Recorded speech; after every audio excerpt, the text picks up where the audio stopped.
All right, everybody, welcome back.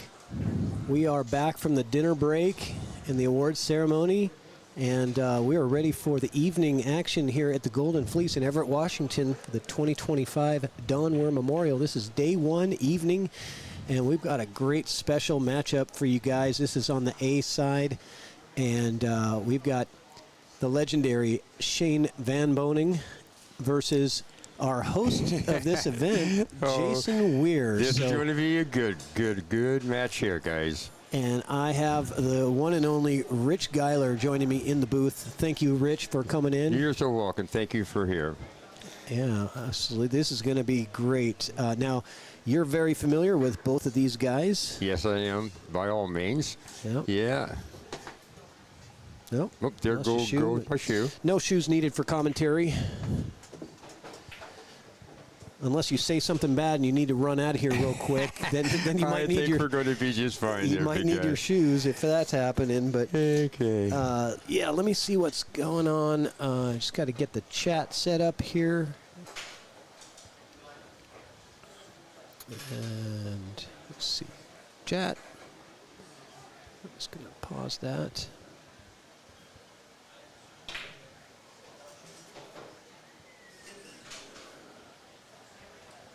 All right, guys, welcome. As the people start rolling in, hit us up in the chat. Let us know you're there, where you're from, who you're rooting for in this matchup. But no matter who you are, where you're from, you're going to enjoy this one. It's going to be a great match. We've got a lot of live people watching live here at the Golden Fleece.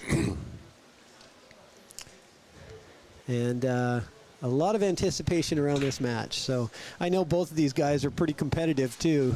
You know, they both want to win this pretty bad. It's not just for fun. Oh, that they do. And, of course, we all know Shane. He's a former world champion.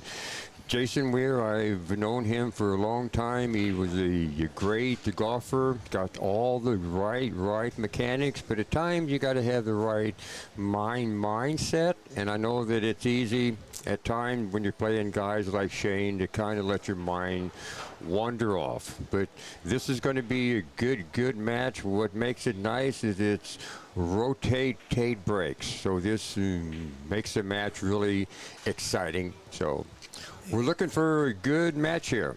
Yeah, I think so. And so Jason's getting a little bit of table time in. Shane came back from the dinner early, and I saw him hitting balls for a while. And I'm like, I didn't know that. Yeah, I saw that, and I thought, well, Jason's not back yet. So.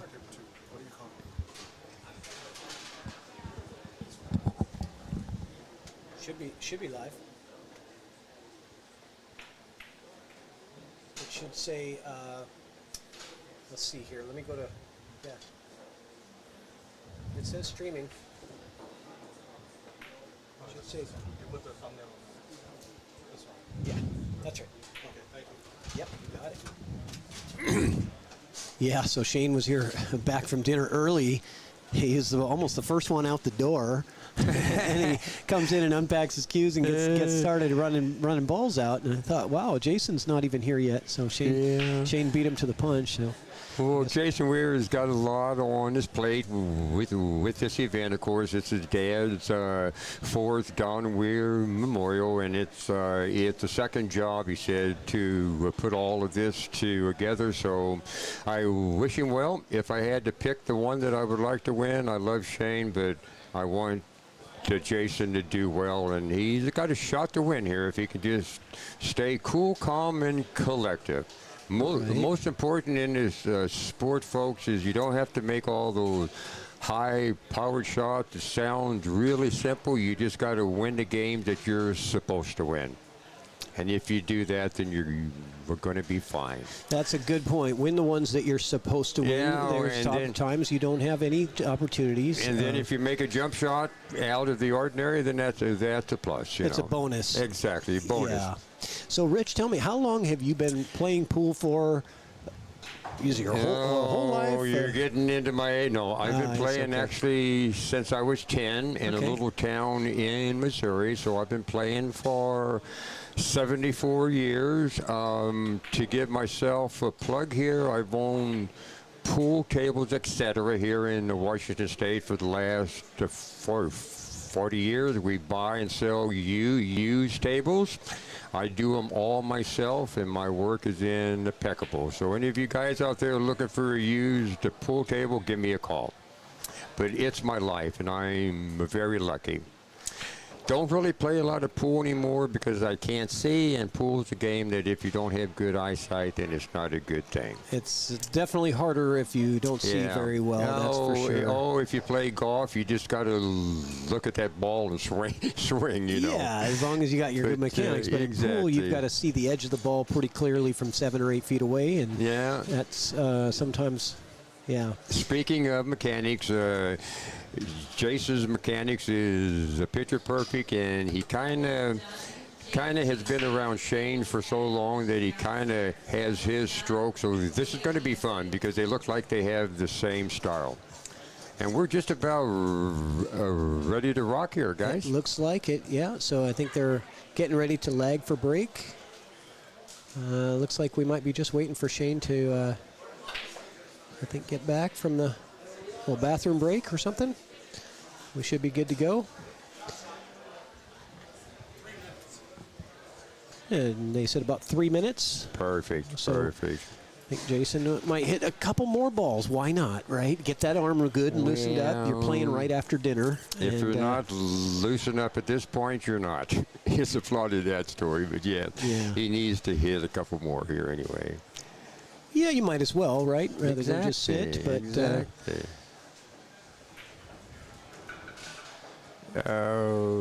so let me ask you a couple of questions personal before the match starts. We can kind of talk about that stuff. But what's your biggest tournament win, would you say? Or it doesn't have to be tournament win, but what win would you say in pool is that you're most proud of? Well, I got a little story, if I can, here real quick with my speech. It's not a win in an event. It's like I just mentioned, I'm fighting my eyes so I cannot see. And in 1992, I got my eyes fixed with RK back then, and they had a pro event in Los Angeles at the Bicycle Club.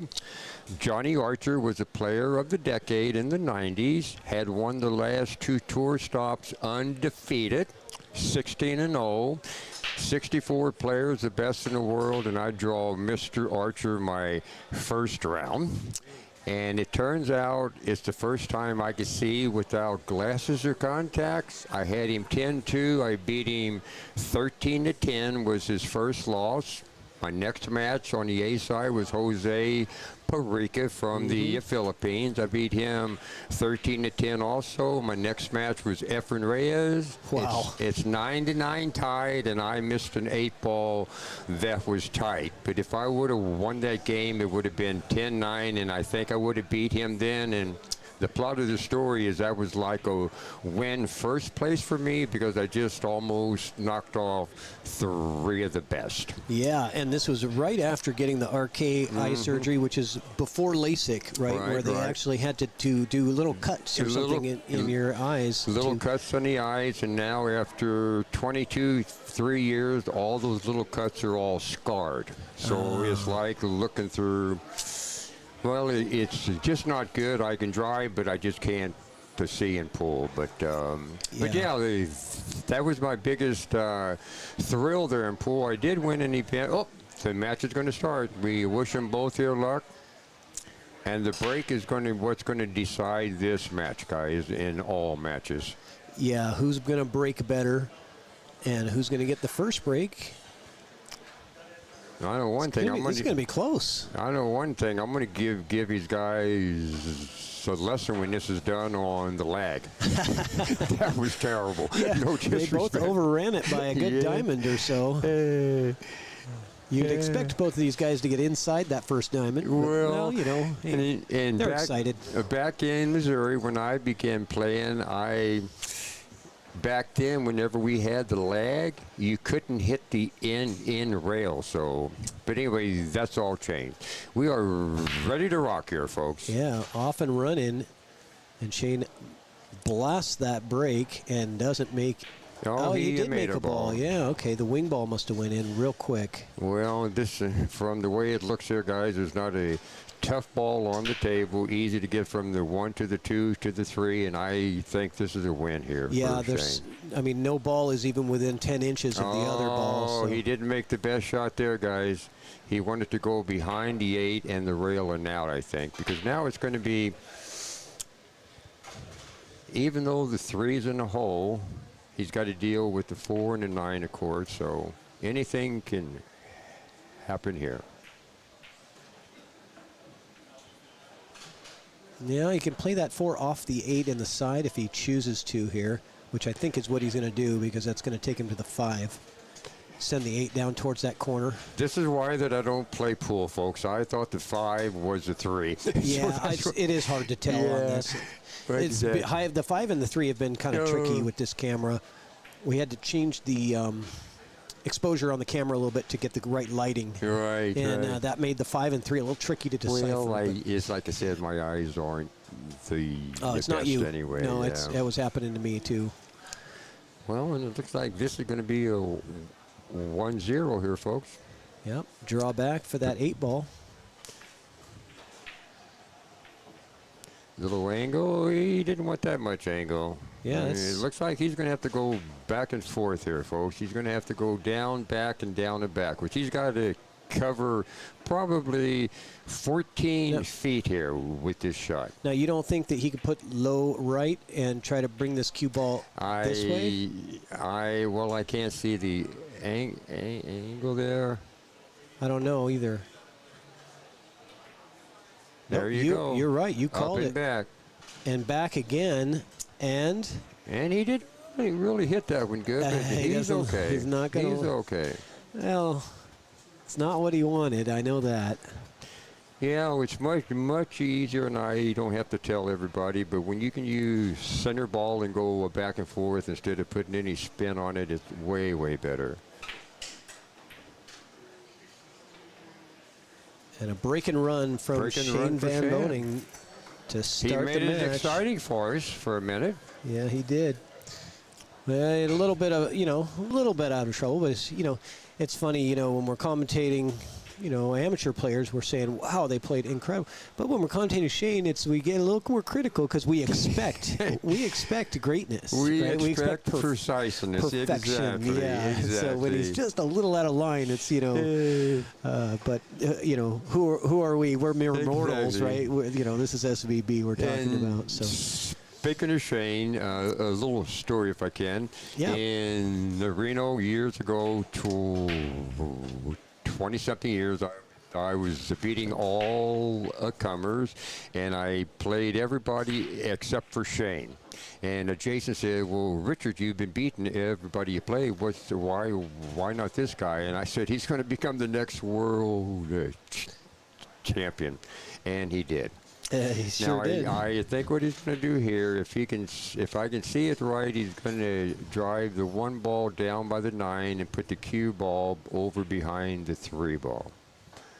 And now, if he gets the ball in hand, see, he got jump. He got hooked, but if he could have left the 9 ball, the 1 ball more towards the 9, and if he gets the ball in hand, but.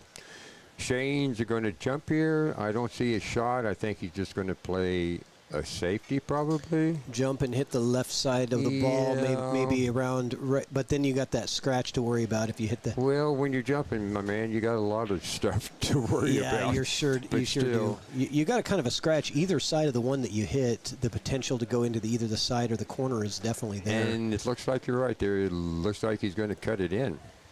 Yeah. Or here. Cut it down here, you're talking about? Jump cut it? With the jump cut? Whew, man, that's tough. Oh, now he's looking at the 2-railer, I think. Yeah. He could be looking to go this way with exactly. it. Right? Down and back down here. And, something like that. It's a pretty, because... I like the jump shot myself, yeah. Well, and the reason being is with the jump shot, they're going to hit it for sure. Well, yeah, but the 2-rail kick, you have a higher probability of getting safe after the shot. Yeah, but you're only shooting at 2.5 inches there, side. But it's Shane, though. Oh, I think he's a bum in life. Oh, quit it. I love you, Shane. Let's see what All happens right. here.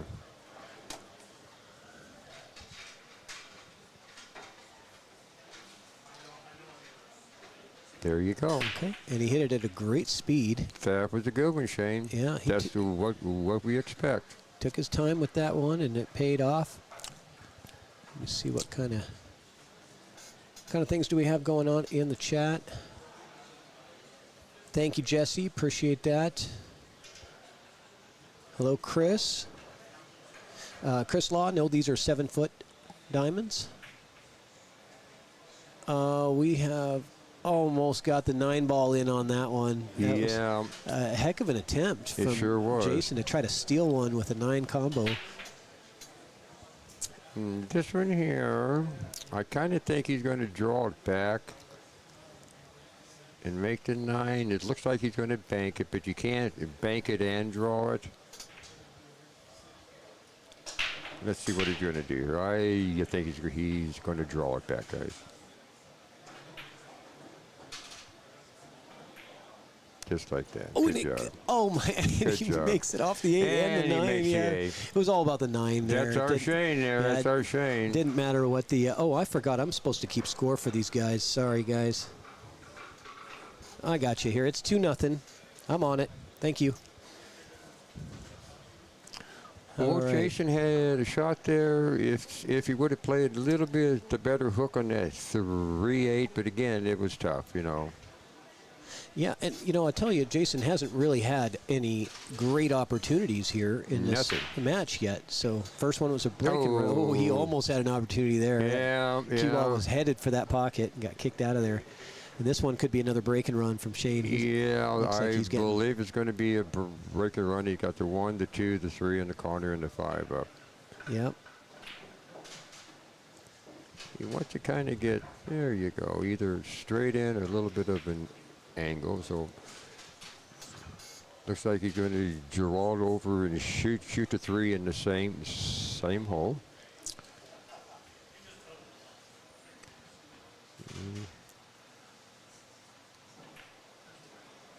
Uh-oh, look outside pocket. Yeah, he's okay. Yeah, this is, Jason has not had the opportunity to even hit a ball yet. Make a ball is what I'm saying. Not really, yeah. That's a tough one to get behind a couple games with Shane, but all ball games are won in the second half. It's what you said. So far, it's been the break. So Shane had 2 breaks, both of them spread wide open and a good look at the 1. Jason had 1 break. He made a ball, but the 1 didn't have anywhere to go. So he had to play safe. Shane wins the safety battle, and, you know, so after that initial shot, you know, Jason laid down a good safety for the most of us. That he did, yes. You know, but Shane, a 2-rail kick on the 1 in that last rack, and well, you got to lock him in jail if you can. yeah, boy, this could be a record-setting match time if it continues at this pace. Okay, Jason. 10 minutes Let's see into what the you match. can do here, son. The match started like 8 minutes ago, and we're already at 3-0. You know, so. Well, that Shane's not known to be slow. Number 1. Yeah, he seems to be playing at a little quicker pace than what we kind of saw him earlier today. I like to call this friendly fire. You know, it's like. Whoa, Jason made a ball, but look what he's got on the 1 again ball. with the 1, and you could call that bad luck, but. That's exactly what it was. It was bad luck, but Shane's breaks. You know, how is it that he, you know, when he's squatting the cue ball and he's getting that huge break and all that scatter, right? So that Shane hits that cue ball so pure, and especially on the break. I mean, all the time, but the breaks is the most important. Now, Jason here, I'm not for sure what he's even can do here. Yeah, this is, he's going to kick here soft, I think. Oh, and just man. barely hit the 1 ball. Yeah, this has got trouble written all over it. No. Oh, heck of a shot from Jason. Weir. There we go. I learned something there, son. Yeah, I did too. He double kissed it double-kissed off of that ball. the inside part of the pocket. and put it right in the hole. That was a great shot. He wanted to break out the 4-ball there, and I think he missed that. Well, I don't think he did there. Really? No, and he would have got way over there. You think he's going to draw it back here now? 1, 2, 2 rails and break it out. Just like that. Oh, he catches the 5. This is going to be a big problem here. The other option he had there, guys, is instead of trying to break out the 4, play a safety on the 4. But man, if he hadn't nipped that 5, well, he's just going to shoot it low. Probably low right, rail first, and put draw on it and try and stop the ball behind the 6 ball. Now, see, he just didn't draw it enough. Well, he's only given up a bank or a safety attempt. Being the spread of the balls, I think Shane's going to take the bank on. All the banks for sure. Yeah.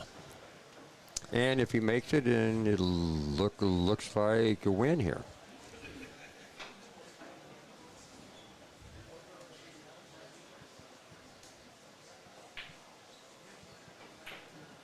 And if he misses it, look at this.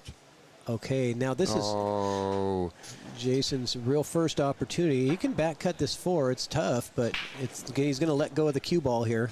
Yeah. But I think I don't know if he's got much choice. The other option is to stop the ball there and bank the 4 ball 3 rails and around and stick him behind the 5. Yeah, I think that is what he's doing here. No, he's not, because he's not shooting low on it. Oh, he's trying to get. Jason. See, folks, he had a natural shot to stop the ball there. Yeah, bank I saw the that. 4, 3 rails around. Oh man. Opportunity for Jason there. Coming up short, and this is going to be 4-0 here real quick. Boy, that Shane Van Boney, he's a tough one to beat, folks. Yep. And you get some opportunity here and there, and like you said, you got to win the games that you're supposed to win. Now, I'm not saying that he was supposed to win that one, but he had a chance to get something going. Exactly. And it's like you said, the break, that break's important. Jason broke twice, the drive once, and made a ball, and it's like I said, there he didn't really have a shot on the 1. And down it goes. And Shane up 4-0. And we're going to take a replay. I want to see that shot from Jason Weir where he pocketed that 2 ball. The 1 ball? The 1 ball, sorry. Because look at where that thing is sitting. Mm-hmm. Yeah, we learned something there, didn't we? Yeah, well, he's my son, just like my son, and I'm going to ask him tonight if he played that or if he tried to bank the ball around. I'm not for sure. He'll be honest with you, I'm sure. Oh, there goes the 4 ball. Who broke the ball, Shane? Yeah. Look at this. Yeah, look at this. 1 ball is dressed up big time, and the 2 is playable if he gets in that window. Either the window right here, to the 2. That's a small window. I think he's probably going to go up here, though. Well, he might draw it here and shoot the 2 here. Well, he's going for this position in here, because well, no, I don't know. Maybe he was trying to hit it. It's hard to know. I got to imagine if he was trying to hit it from that position. I think he would have hit it. Yeah. Yeah, I kind of thought if the 2 ball goes here, the shot, I think, was to draw it back to here maybe. So I would imagine a safety coming. You have a pretty easy opportunity to lock him to the back of the 7 and bump the 2 up, right? Yeah, he's going to cut this in here. Well, I guess he's not. Oh, he's caroming the 7 off the 2. That's creative, but boy, he got. That was a creative shot there in that position. The problem is losing the 2 and cue ball. Exactly. Yeah, so you're kind of rolling the dice a little bit, and he came up with 7. Crapped out on that. So here we go. They are pretty equal distance off the rails, so it's a little easier to find that middle line to kick this. When they're the same and he distance. might even kick this in the side too if he hits it good. That's what he's going for. He hit it with some pace, and that shortened it up, and it goes in the side. What? Oh, I mean, just what that guy needs is some luck. I need a camera on Jason's face after that one. I gotta know. Oh boy. Dead straight on the four too. The roll of the ball. Yeah, he's got to be like, come on, man. I mean.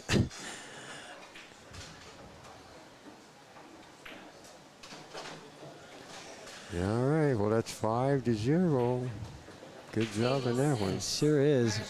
I think I could have replay in there. Let's see what I pulled out of there. Yeah, this is the two ball, and he pockets the 4, right? Is that what? Or no, it's the 2. Yeah, The 2 to the side. The shape on the 4. Look at that shape on the 4. Oh, God.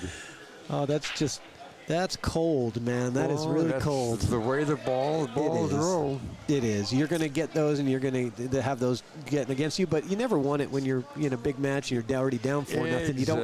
That's not when you need the bad luck to show up. Okay, man, well, we still got a shot here, Jace. You can't beat when a guy is lucky and good. Exactly. That's just unbeatable. Because Shane doesn't need luck. Shane doesn't need a thing. He doesn't need luck, but he gets it. That he does.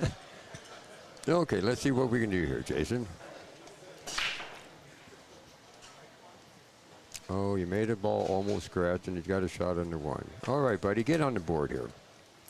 Looks like he's going to slow roll this in the corner and play the 2 in the bottom right.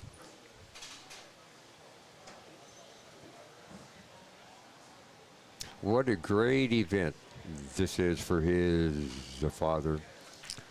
He has really done an amazing job. I tell you, I've been to a lot of memorial events, but never one that is so. I don't know what the right word is. Honorable. It just feels like it's just an honor to be here, and I feel like everybody in the room that got that invite in the mail feels they feel like they're part of that elite group of that private club, and it's an honor to be invited here. Well, and it's like he said, this is the fourth one, and they're just going to get bigger and better.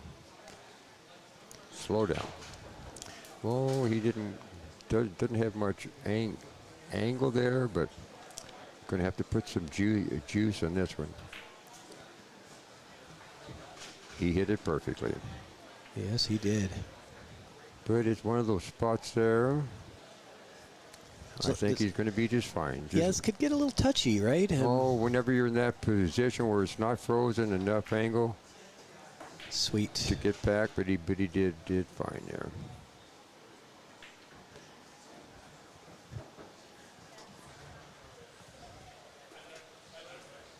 Well, we just got a message here from Mark Adams saying this is an awesome legend. Richard Geiler in the booth. He always wears a hat, except for now, my man.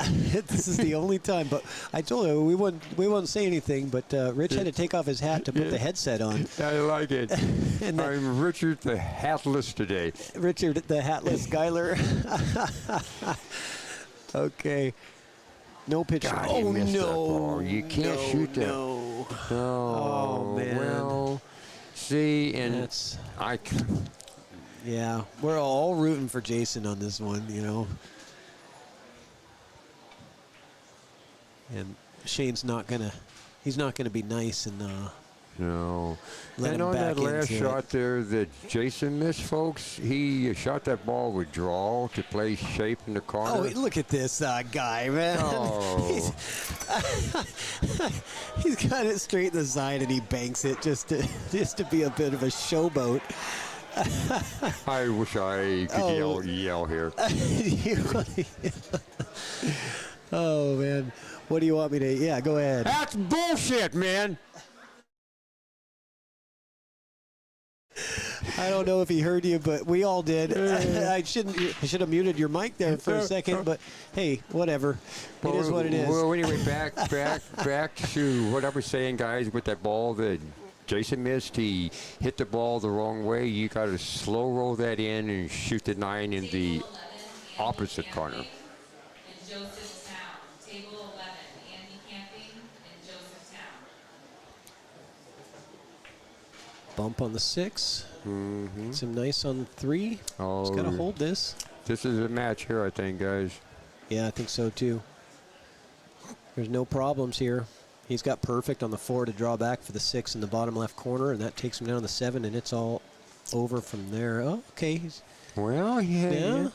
He's got an angle now, so this makes him makes that traffic come into play with the 8-9. He's got to go two rails, and he hits the. Oh, look at that! Oh, and it hangs. Shane Van Boney missed the ball. And he Look at this. Oh, Jason shoots the wrong ball. The 6 is still on the table. And, oh my goodness. You know, he wasn't thinking, he missed it. He just missed it, you know, because it's all the way deep in that pocket. No, Yeah, well, boy, we've all done that, though, haven't we? That is, well, that's the way it is, but, you know, that's a mistake that you're not supposed to make in life, even though we all have. Yeah. So Shane takes it down 7-0 on this one, on the error from Jason. Jason, yes, and that was a tough one because you never know what can happen in a match, but that was a tough one for me to take here. You know, just because, but... You know, you got to be fine with losing to Shane, but you'd never want to do that, right? And just... Well, exactly. I mean, it happens. We're all human.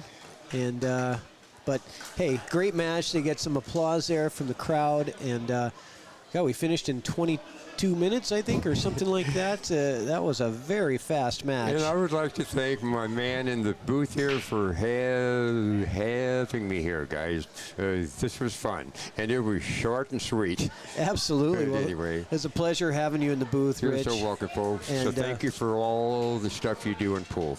Yeah, thank Serious you. business. Thank you. All right, have a good rest of your night, and feel free to come on up anytime you want. All right.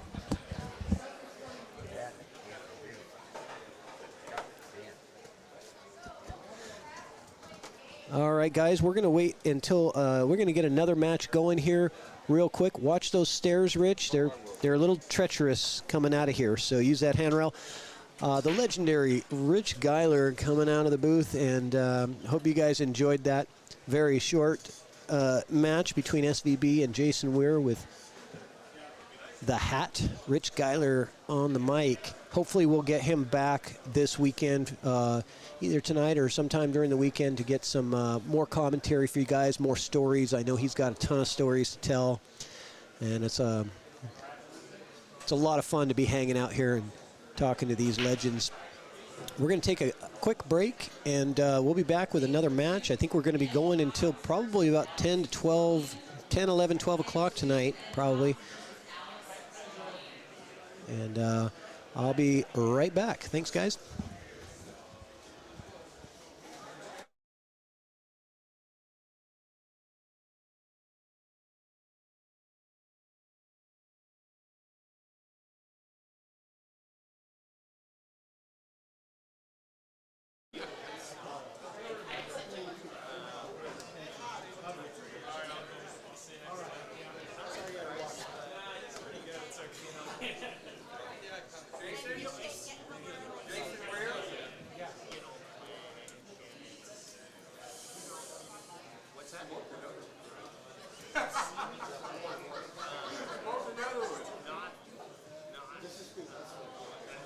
Not live. Never seen it.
jumped out of there.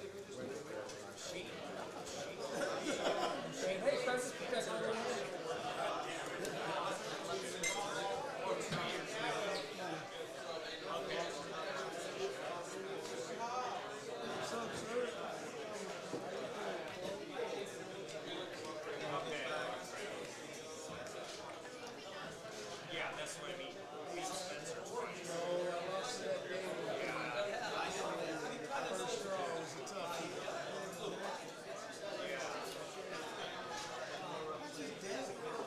He's doing good. I see him on some walks.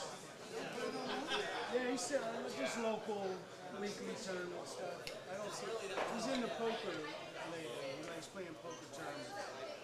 This is always fun. It's fun thing. There's no Jason.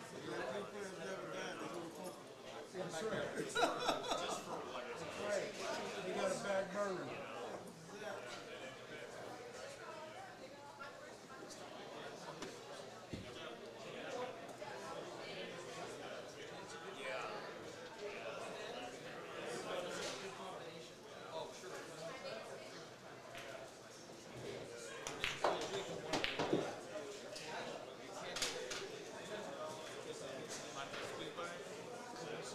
Yeah, that's what he was trying to do. You know, I live here.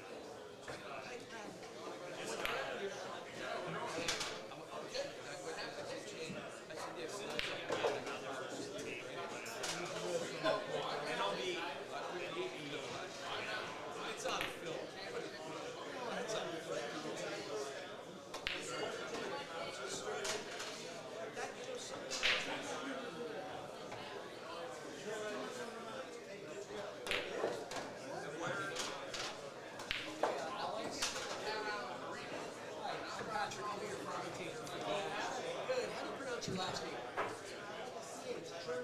Kjorlien. Okay, thank you.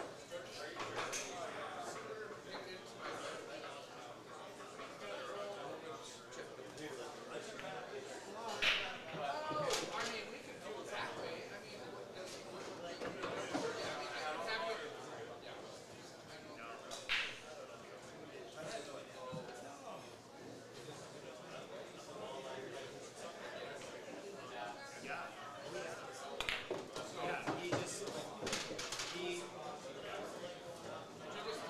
He just does his thing. Yeah, Jason's the best.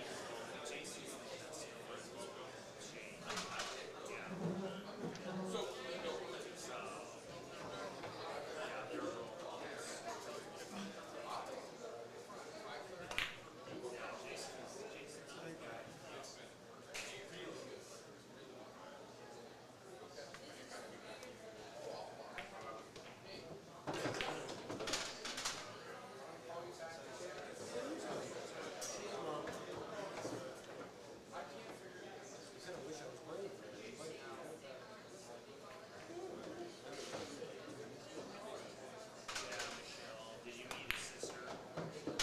Yeah.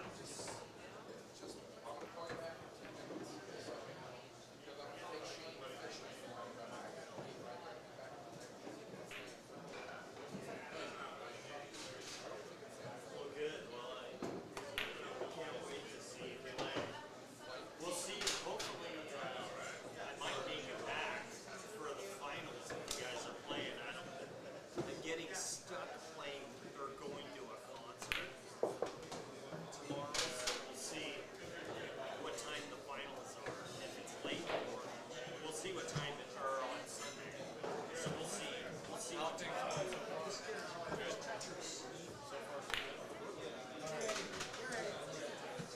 Ryan Carvin and Jason Kjorlien, table 16. Ryan Carvin, Jason Kjorlien, table 16.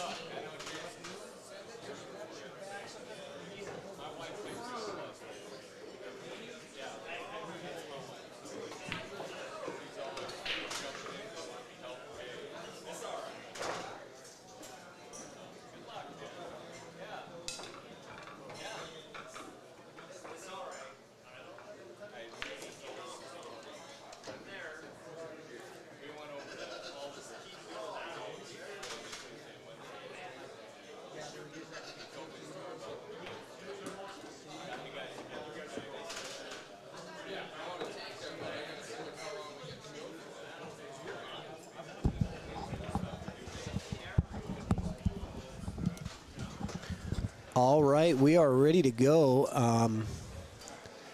Yeah, let's get that headset on. I'm going to get this starting stone off the screen, and we're ready to rock and roll. We got Ed Hobbs versus Alex Kjorlien. He told me it's like a CH is how you pronounce that last name, because I had to ask him. It's a real tough one. I'm going to change you from Rich Geiler to... what was your name again? I can never remember your name. Just one of these guys that hangs around the pool halls, and you see him. Pool bum. I bet people can already. Uh-oh. Oh, you've got to have a profile. Oh well, hold on a second. Well, you don't have to make one for me, do you? I might, but that's okay. I can do anything. But I'll let you commentate this while I set this up over here. And, Okay, so are they, have they started yeah, yet? it looks like they've started. I'm guessing, because they had the balls racked up in 9-ball, unless he was just doing a practice rack. Honestly, I don't really know, because I just jumped in here with you at the same time. So, but Okay, let's see. Well, how serious does he look? let's see. I think it's a practice rack, but who knows? We'll know after this.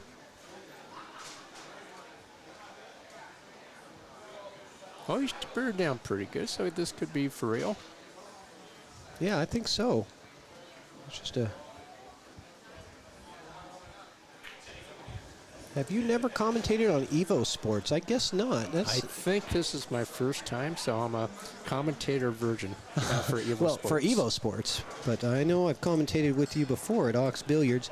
But I'm going to set you up with a commentator profile. And you live in Bellevue, is that right, or Red? Mercer Island. Yeah, Mercer Island. Right? Close enough. Bellevue's close enough.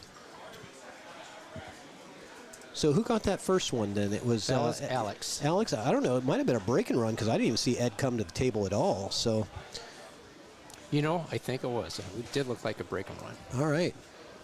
So, Alex Kjorlien. So do let's you see have his here. Fargo rate by any chance? Yeah, I think I was looking it up, and I thought I saw around 600-ish. Well, okay, and Ed would be a 620 something. I think so. Let's see here. Is it KJO? Okay. Let's try that. 578.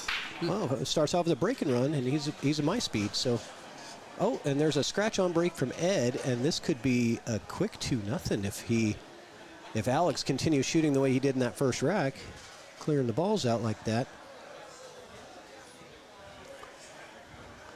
Yeah, it looks like once he gets on the 3-ball and the 4, it looks like that's probably the key shot, getting from the 2 to the 3, but 3 is sitting in the corner, which makes it a little easier.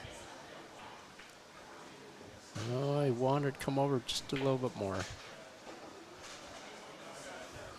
Now he's got a choice at cutting it in, which looks like that's what he's going to do. Come one rail, or run him to those balls. He could do that.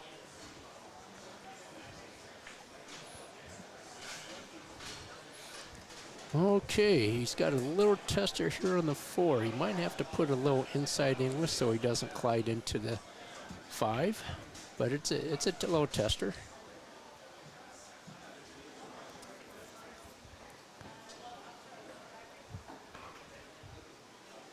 Okay. So Alex has missed his first ball of the match. Had the chance for the run out. All right, could go 3 rails. Let's see if he works right or comes straight up and down. Okay, he decided to go straight up and down, which worked out really well for him. And Ed Hobbs, been in the pool community for quite some time. Loves one pocket, loves action. And he loves to compete. Yep. He's a spirited guy, too. He can get some fire going. Players, please report your score to Yeah, in fact, the last tournament here, there was only about maybe 3 weeks ago, he came in second. Watch outside. Oh, my man. It was so close to not scratching. It, just almost ran the lip and not dropped, but gravity pulled it in. Oh, man. So, Yeah, I'd definitely like to have that back. For sure. Yeah, he got a little bit lazy on that. He definitely wanted to draw back a little bit more. Gets on the rail here. Yeah, but it's a Yeah, it's a still a pretty easy shot, I believe, from there. So how's your tournament going so far, Dan? Well, the first match I ended up losing. I couldn't get going. Waited a long time, and it took me a while to get going. It was pretty close. Who'd you play on the first round? I played Paul Swigert. He's from Okay. Oregon. He's by Pendleton, if you know where Pendleton is. Yeah, I do. Yeah. Yeah. So he's probably a few miles outside Pendleton. But he's got 2 tables at home. He's got a 7-footer and a 9-footer. But he says since he's so far away from the mainstream area, nobody wants to go over there and play with him. Oh, yeah. I have that problem living in Paulsbo, right? You know, I mean, you got to take a ferry to get to where I live. So it's hard for me to get players to come to my house. Yeah, but that's a beautiful area. Paulsbo is beautiful out there. It is. I love living there. It's just not close to anything. Oh, there's a nice little bump on the one, but it was a dry break, though, wasn't it? Yeah. Okay. He would have been happier if the one hadn't been bumped, actually. So it was in a bad for sure. spot. It was in a bad spot. Now it's an easy 1-7 combo. Yep. All right, let's see if Ed can recover from the early damage done in this match. Yeah, he could hit it slightly thicker, but it's still doable. Might have had a slightly easier shot if he hit a little thicker. One would be off the rail a little bit, but definitely doable.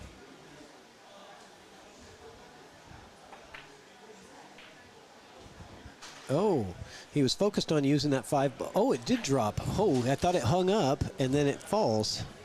Okay, what is the rule on that? If a ball hangs on the pocket, what is the rule before it's counted as a ball being in, as opposed to respotting it? Do you know the rule of that? As with all rules, it all in pool, it all depends on what format you're playing, right? If it's BCA or APA or league or tournaments or whatever. But the typical rule, like BCA and the BCAPL rule book, is 5 seconds. 5 seconds. I think that's what I heard. Yes, and so if it hangs for longer than 5 seconds and then drops, you respot it in the exact same spot if you can, as close as you can to where it was. Oh, okay.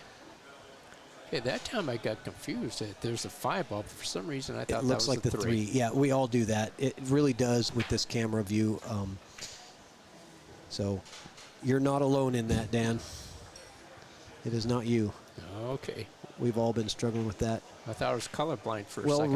Rich blamed it on his eyes as well. He says, my eyes are going, I can't tell. And I said, it's not your eyes. I said, this is everybody can't, So the 3 and 5 seem to be a little tough to judge. Okay, what do you do? 2 rails or 1 rail? I like 2 rails, but... okay, I think that's a natural angle. Got to Yeah. play the speed. Yeah. And it just gives looked more... like you hit it pretty good. Yeah, it gives more distance for that cue ball to settle down. Sure. I hit it really well. Okay, 2-1 it looks like. Yep, there we go. Ed Hobbs on the board. 2-1 and the break. So I'm going to play a real quick commercial. I got to take care of our sponsors. We're going to see Lux golf carts here.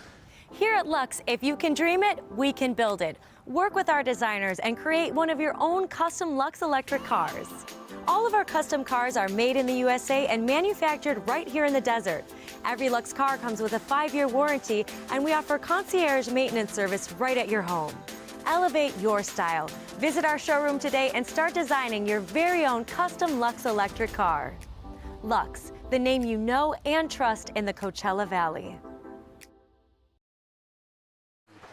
Get everybody their fair Okay, we share got of back turns. just in time to see the break. That was literally perfect timing. Ed had pocketed a ball on the break here, and he Does has... the 1 go to get by the 5? I believe it does. Let's see this camera view.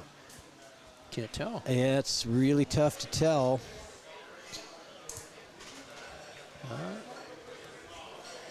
It's close. Oh, it's touching too. It looks like it's frozen. I don't know.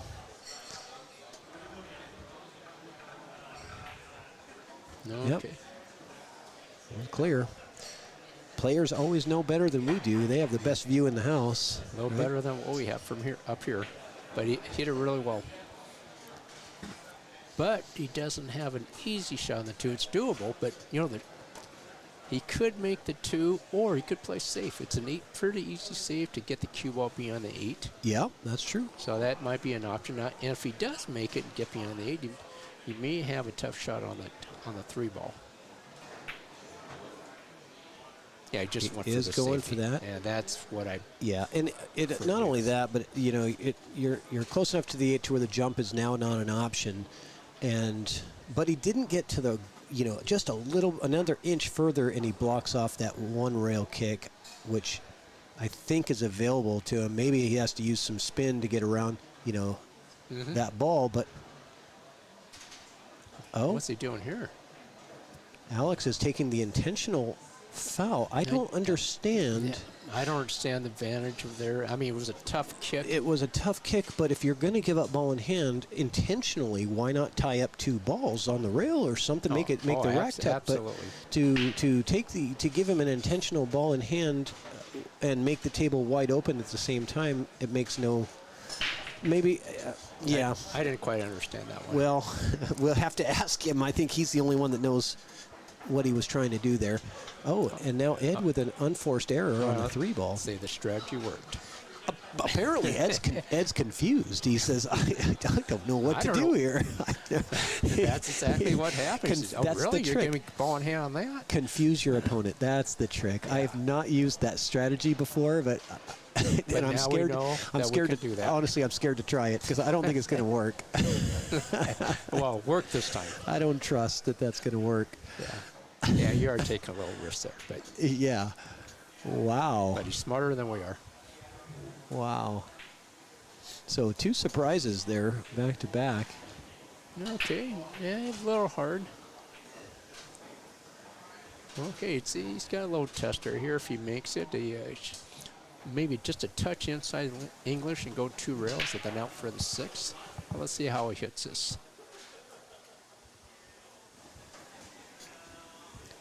He's hit the rail. He does not get the block. I think he's come out far enough to give him the edge of that 5, which is all he needed. Yeah, he just went for the speed, play on 6. But if he makes a ball, he's going to be close to the side rail. Probably, you're right, yeah, because he would have been cutting it thinner. Kind of thinner. Okay. I think he was playing for the side, but he's okay. So Ed now got to draw this into the side rail and out for the 8. Yep. That's good. Yeah, he got just perfect on it. Yeah, he hit that great. That's pretty easy 1 rail shape for the 9.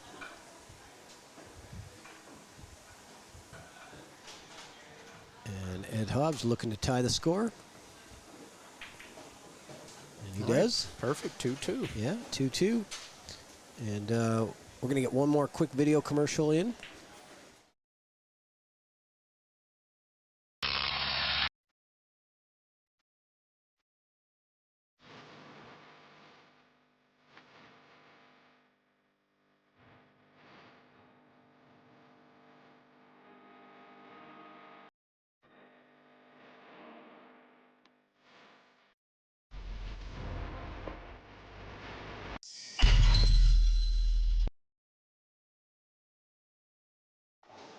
All right, we're back. Yeah, you know, we didn't get any commercials in for the Shane Van Boning and Jason Weir match because it was over after you know, I didn't even get a chance to.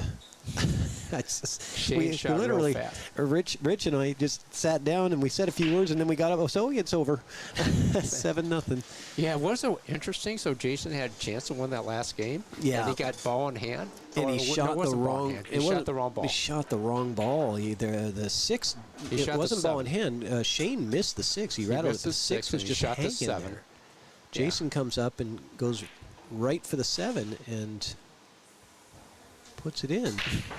So, is this going to be dry? It is. No offensive opportunity on the 1, but Ed is a great mover. Yeah, just shoot the 1, pass it 2, and leave the cue ball behind the 2. If you can, yeah, I think he's got that. Yeah, it looks like just a straight shot at it. Because sometimes, Unless you know, the 2's in the way. Yeah, if the That'd be 2's in the only way and thing. you come in and you kick the 2, you're stuck. You also, I think, have the opportunity to maybe come off of the one with the cue ball and down this way, but you risk the scratch. Okay, let's see what he has. Yeah, he did have enough room, like you said. All right, so this is potential jump area, Well, but the kick's not bad, though. The kick's not bad. Because he has a chance of making the side, and if he makes it with the right speed, he'll shot him 2 in the corner.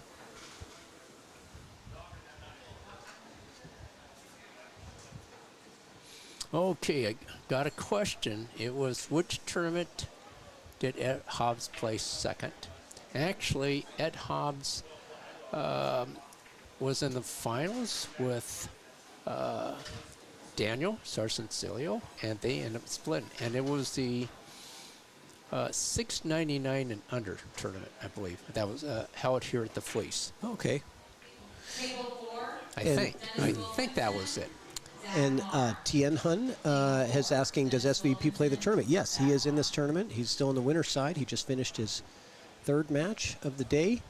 You can find the schedules on digitalpool.com, and you can just search Don Weir, Donweir, just like it says on the screen there, into the Digital Pool website. There's a search function, and that will bring you right to the tournament bracket. And you can see the whole schedule there. Or better yet, if you guys are around, just come on down and sweat the action. That's the best thing. No charge to enter, and we got lots of spectator seating around the featured table here. Has got room for about a dozen or more people that can just kind of sit and be railbirds and watch the action. So it's been kind of fun having that. Bank shot here on the 2. He banks it softly. Gets. Yeah, basically a stop shot, and he's perfect on the 3. Well, there's the 4 over there. Isn't it kind of the wrong side of the 3? Not really. Just go straight up and down, have the cue ball middle of the table somewhere. It's just straight up and down. Inside? Yeah, he had a touch inside, but just perfect. I hit those. I get too much inside. I come behind the 5. That's Yeah, sometimes you got to vary your English, 3 o'clock, 2 o'clock, 1 o'clock. Yes, you have to be specific. Or a half a tip. Yeah, you can't just say, oh, inside. You got to say specifically how much inside and know what that's going to do. And then new cloth, old cloth, right? So you have to know how it's going to react. Because if it's old cloth, you might need to put, a little more on it than if it's newer and it's... It's going to react a little differently for sure. Yep. Of course, the deflection's different depending on how much English you put on it. So you have to have different aiming points depending on how much English you have. Okay, let's see how he gets on a 7. Okay, 1 round. Is he going to hit the 8? He is going to hit the 8, and it's going to tie up to the 7, but... Oh, he's got a little combo. He got lucky. It did. Yeah, boy, he did get lucky. He got lucky, really lucky there. I know. It's like, an 1/8 of an inch one way or the other, and it doesn't really play anywhere. But, man, stopping right there, it looks wired. Maybe it wasn't wired. He had to really cut into it, but it was wired enough, I guess. And he came out smelling like a rose on this one. Yeah, doesn't get any much better than that. Just a stop shot, and you're fine. Yep. Ed Hobbs about to take the lead, his first lead of the match. And we are halfway through the match. Here we go. If anybody in the chat's got any questions for our world champion Dan Louie here, feel free to throw them in the chat. We got him here. We got his attention. He's a nice guy. He won't turn you down unless it's too personal of a question. Let's keep it friendly. Well, let's see. Well, Ed's starting to catch a gear. He's won 3 games in a row now. Let's see if Alex can come back and break and run this rack like he did the first. Well, I think it's Ed's break. Well, in that case, let's see if Alex gets to the table and runs out. Yeah, it gets a. You got to hope for a scratch on break or something funny. And there's these, bar box 9-ball short races to 7. It's all about that break. I mean, yeah, the break is huge. Yeah, it's huge. Any game, the break is big. Especially when if you're 600 and over, on a small table 9-ball, there's a high percentage of runouts are happening. So the break is a big difference maker. Yeah, for sure. So Ed gets a good momentum into that rack. He's got a long cut on the 1, but very manageable. Can he hold for the 2, Dan? I don't think he can hold on the right side by the 3. I think he'll come 1 rail off the side rail and back to the other side, play the 2 and the same as the 3. Oh, okay. Back this way. Ah, like this way. Yeah, that's what I Okay. think, but All right. we'll see. Comes into the 2. Well, that worked That okay. works out really good. That worked better than what I was thinking. Stephen Gray says, when is the next time Dan coming to California? I don't know. I'll be in San Francisco in a couple weeks. Not for pool, though. Okay. Yeah. Hi, Steve. How are you doing? I think he lives in, what's that city just north of, by Ventura? Santa Barbara, right? I think he's in Santa Barbara. Oh, you're going to challenge me with California geography. I'm not good with that. Michael Jackson territory. I think that's where he's at. That doesn't help me. No, so he used to live here in Everett, but he lives in California. Okay. That helps. I know where California is. Yeah, it's a little south of here.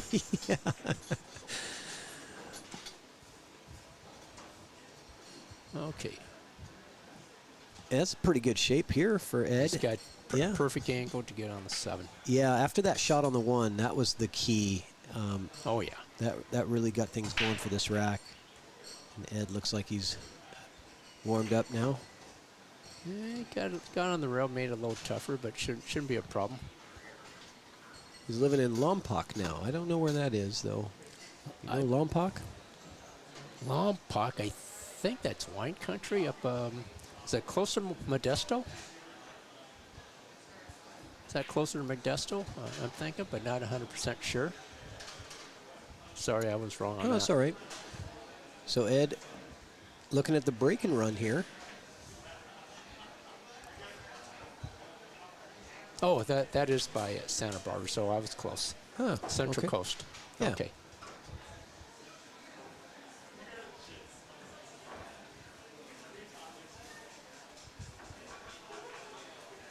Notice Ed's got a real wide stance when he shoots. You notice that?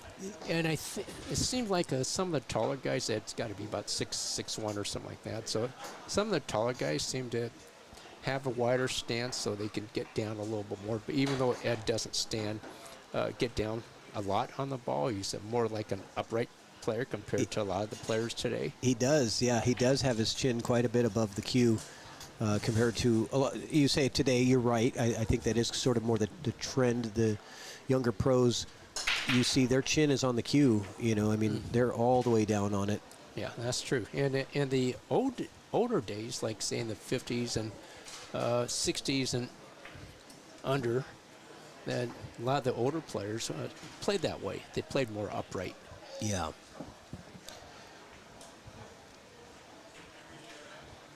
But a lot of the younger pros today, they also some also play snooker, which if you play snooker, you tend to get down a little lower on the cue ball. So Alex does a great job controlling the cue ball, but he didn't get enough energy into that rack to really move those things around. Either that or there was a gap there that just kind of killed the action on those 3 balls there. They didn't really go anywhere. No. All right, yeah, I don't know if what he's gonna do, but he could just leave the cue ball right there and have a shot on the 2 ball after the 1. In that window. Yeah, I think so. But let's see what he does. He looks like he's he looks like he's gearing up with he's going to he bank it banked it. over. Oh, that's really interesting. I didn't. Oh, you got a little bad luck Yeah, there, let's but see. he made a nice shot on the 1. He did. I I guess kind of wonder why he didn't take your shot. It looked like the window was there to Well, just kind of softly pocket it the looked 1 like to the it's side. But possible he had a little more angle than we could see. yeah, I think So you're right. maybe that's why he played it that way. And it made a nice shot. He just overhit it by about an inch. Right? Okay, let's see if he can control his cue ball. Control the cue ball. Where's the 2 going? Behind the 6. Yeah, it And now went you got the just- 3 as a blocker just right. too. So simple kick, but not easy to make, and also make and get your shape on the 3. Yeah. But Ideally, you like to hit half a ball So, and knock the 2 ball towards the end rail, Yeah, right. but that's not always easy to do. So it's easy to see from up here, but it's hard to execute. But you bring up a good point. It's more beneficial to try for the safety on the kick than it is to try for potting the ball. Sure. More Absolutely. beneficial and a higher percentage of success. Oh, okay, let's see. I got a little fortunate. He's got a nice low shot on the 3. The 4 ball could be a little tricky here. He might be able just to use a little inside English and come straight up and down, not hit it too hard. Unless he can go 2 rails. So let's see. Yeah, I was going to say he's going to go into the 6 to that kind worked of out. kill the cue ball. And as long as you hit the 6 full enough, your cue can hold there. And I think he's still good. Yeah. Looks like he's got that window. He does. Yeah. Then he's going to come a couple rails out for the 5 in the same pocket, assuming it goes by the 8. Or the 9. How about the 5-9? Does that go? Possibly, but there's some traffic there, though. Yeah, it's kind of risky to try to set up for that shot versus coming around it. But I don't know whether the 5 goes past that 8 or not either. I think it does. Okay. Let's see what he does here. Well, he's hitting it soft. He's coming into it. Oh, that worked out Yeah. pretty well.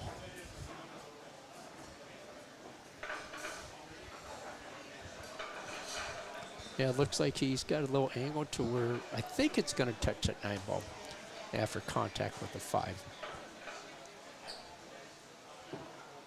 So if he does, he'll just roll it a little softly and just have a shot on the 6 after he makes the 5 on the side. I'm assuming he shoots that shot.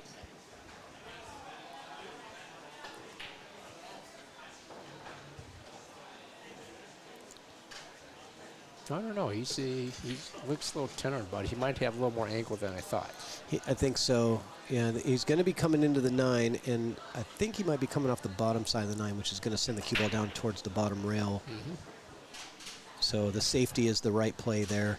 That was very easy to execute. Probably didn't want to double up the 5-6, but it's not terrible the way that they landed. Because if you're looking at getting ball in hand on your next shot, then you'd like it to be kind of wide open. Yeah, but the 5-6, if he does get ball in hand, it's pretty easy. Yeah, it landed pretty good as far as when they're doubling up. It's nice that they're kind of lined up. Okay, well, he's got a 2-reeler. Let's see if we measured it out right. He did. Nice hit. Nice hit. And Is it going to get to the rail and stick? Yeah. Okay. Well, he's got. Well, you know. I mean, it's not bad. It's a lot better than straight in. It's a pretty good banker, so he's probably a little favorite to make the shot. I would say And for plus he's sure got the because he's got 6 ball the there, he's too. got the 6, so that's a huge pocket. And he's a one pocket and banks player, so I would be shocked if this 5 didn't go in the hole. Yep. Right in the. I am not the shocked. hole. It hit that small little space, right there. Yep. That was the only place he could have really hit that to where it doesn't go in the hole. Low fuller, he hits a 6. Yeah. There it goes. Okay, a little unfortunate there. Okay, 1 rail, back out. Or 2 rails, I'm sorry. Does he get on the good side of the 7? I don't think he did. Well, I think he has a little angle there, so it could pop off the rail. Looks like it can pop off. I don't think he's straight in. Yeah, he's not straight, but he's going to have to really force this over. Yeah, he's just got to give it a little pop. Just a stun off the rail and back out. Yep. Easy to rattle these.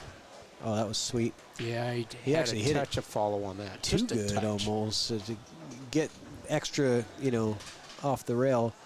Well, this is tricky. I don't know what he's going to do here. I think he's going to bank because that gives you better position on the 9. Yeah, he can cut it in, Nope. though. Oh, you overcut it. Yeah. He was really looking at the shape on the 9 there, I Sure. think, as he should be. But that can force us to make some errors. Who's your next match? It's Evan says. Do you mean my next match, or the match on the live stream feature table, or Dan's next match? Are you, Dan? What's your next match? Do you know? Well, I think I'm supposed to play Harry Plattus, and I don't know if we're playing. I think Harry might have left, so I'm not sure if we're playing tonight or tomorrow. Oh, okay. Well, that's a good classic Northwest matchup. I like it. Yeah, we go back a long ways. Sure. You and Harry, how long have you known each other for? You don't have to say. Long time. It's just a long time. Yeah, that's good. Probably known each other a couple years. I got a story about Harry. Oh, I want to hear it. Okay, so we're back in Atlantic City. There's a big tournament. I think it's called Last Call for 9-Ball, something like that, back at the Resorts International. And Harry has an 8 o'clock a.m. match against Earl Strickland. Uh-huh. Now, of course, Earl, this was 40 years ago, maybe.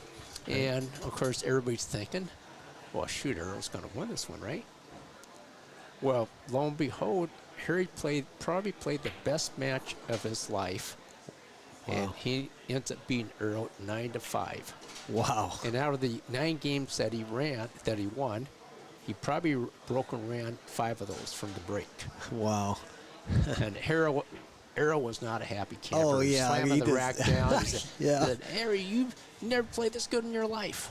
And I said, Yeah. yeah, I know. I'm sorry, Earl. Oh, man. Earl is a character when he gets going. Anyway, Earl was he was at top of his game, of course, at that time. And Harry, no one knew he had that kind of firepower, but he played evidently the best match of his life. That's good for him. So I stayed up all night so I could watch him play. I always thought of Harry as less of a tournament player and more of as an action player for players coming into the Northwest that want to gamble big money.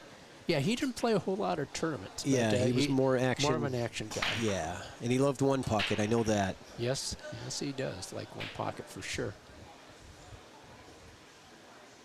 So it's really good to see him here. And he won the Rich Geiler Award. Yes, we just had the award ceremony, and some of the viewers may have watched that. We did live stream the Rich Geiler Award ceremony, and Rich had chosen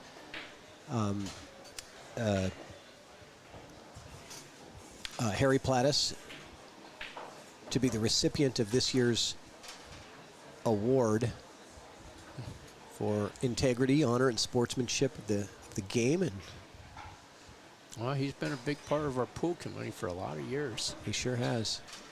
Okay, did he get there? He made it a little tougher. It's Yeah, an easy kick. I mean, kind of got there, but not really, because the kick is The super kick is easy. pretty easy.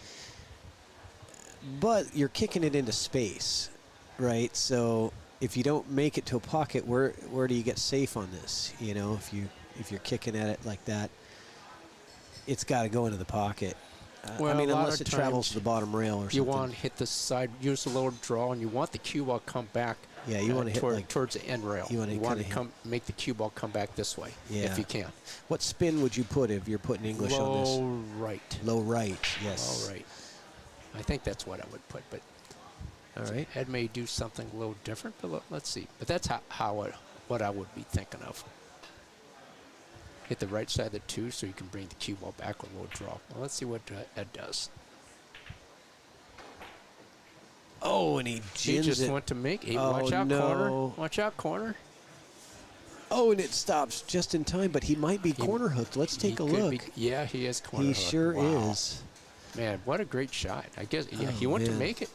Yeah. Yeah. But now he's got to make another great shot being corner hooked right there. Well, Ed Not being a easy. one pocket player, he does kick really well. So he's got a system for kicking. He's looking at that system.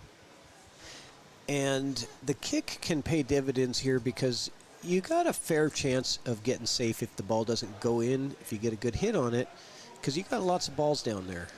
Yeah. So a lot of funny things can happen if you don't make it. Well, for sure. Oh, he hit it pretty Yep, good. just like and this. he got safe on Right? that, too. You've got so many balls down there. Let's take a look at that replay real quick while we're waiting. Oh, I didn't catch the whole thing. Sorry, guys. I missed part of it. Oh, that's okay, because Alex just got right down and went to work on that kick. All right, so a little bit of a kicking battle going on here, but that might be over now if that Yeah. Well, even if it goes, the cue ball is right on the rail or close to it, so Yeah, and you're going to come down towards the pocket, come off the 4, go in the pocket. probably going to hit that 4. But he might play safe here. That's a chance he's going to play safe. Yep, that's exactly what he did. And he got the 4. He did hit the 4, and it comes right back up. Yeah, Ed didn't like it. And I don't blame him. Yeah. Yeah, because putting it in the pocket, yeah, I think he might have come off the wrong side of that 4 and scratched. But if he hits this right, that 3's kind of big, but he hit the wrong Alright. side of it. But he got pretty good. Yeah, on we're it. getting a He got kicking little lucky. expedition going on here. And this is the moving game that Ed likes. He enjoys these kind of battles. Like playing 9-ball 1 pocket. Yeah.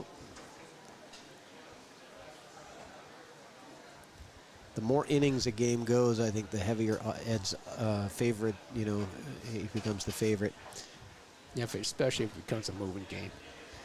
Oh, hey, Evan Broxmeyer, who's in the commentary booth? Well, on the top right corner of your screen, you should see a box that says commentators. This is Patrick Nix, and I've got Dan Louie in the booth with me.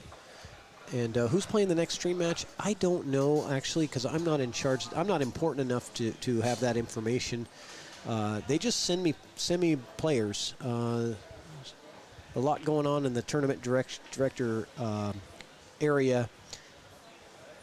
And to be honest, we don't really know because we just want to get the matches started as quickly as possible. So we don't want to have stuff. We don't want to have players waiting around for when there's an open table somewhere else because they're scheduled on a table. So we're not doing a whole lot of that. Trying to get less players waiting around and just more back-to-back matches going. So sorry, I couldn't give you a more definitive answer there. So let's look at that 3-9. I don't think it is wired. Yeah, it doesn't look wired, but he's just Yeah, going it's to try to not. hit it. And it might come off the 9 and might get safe on it. Let's see. Yeah, it wasn't wired. Yeah, he just went for the hit, He did and he's got a shot. Oh, Alex yeah. has a shot here. He's got a pretty great good opportunity. Great opportunity here. 5 is in the middle of the table. That kind of helps you get from the 4 to the 4, 5, 6. It sort of helps you connect the dots there a little bit. Is he going to go for the 9? Well, he forgot to hit it. I don't think he was really going for that, no, but he it was wasn't headed right on track for the 9 on the side. Okay, this is the key. So it looks like he's probably draw back for the side, but you have just the right angle here. So JP, link for the tournament bracket. If you go to digitalpool.com, there's a search box. Just search Don Weir, and it'll show up as like the number right on top. Don Weir, and you'll find the bracket there. Boy, he had the perfect angle on the 5-2. Yeah, To but get on the 6. Just right. And he's a big favorite to get out from here. yeah, because he wants a little angle on the 7 to get down closer. Oh, absolutely. Just The make 8, it and so you'll have it's- an angle. He got a big angle. That's doable. It's not too bad. Yeah. But I have seen the shot missed. And I've also seen people scratch in the bottom left corner as well. That's That could happen, but you can always put in a little bit of left English or right English to get Either away one, from yeah. the scratch. Or hit it softer. Let's see. yeah. I don't. It's not likely to scratch. Yeah. Huh?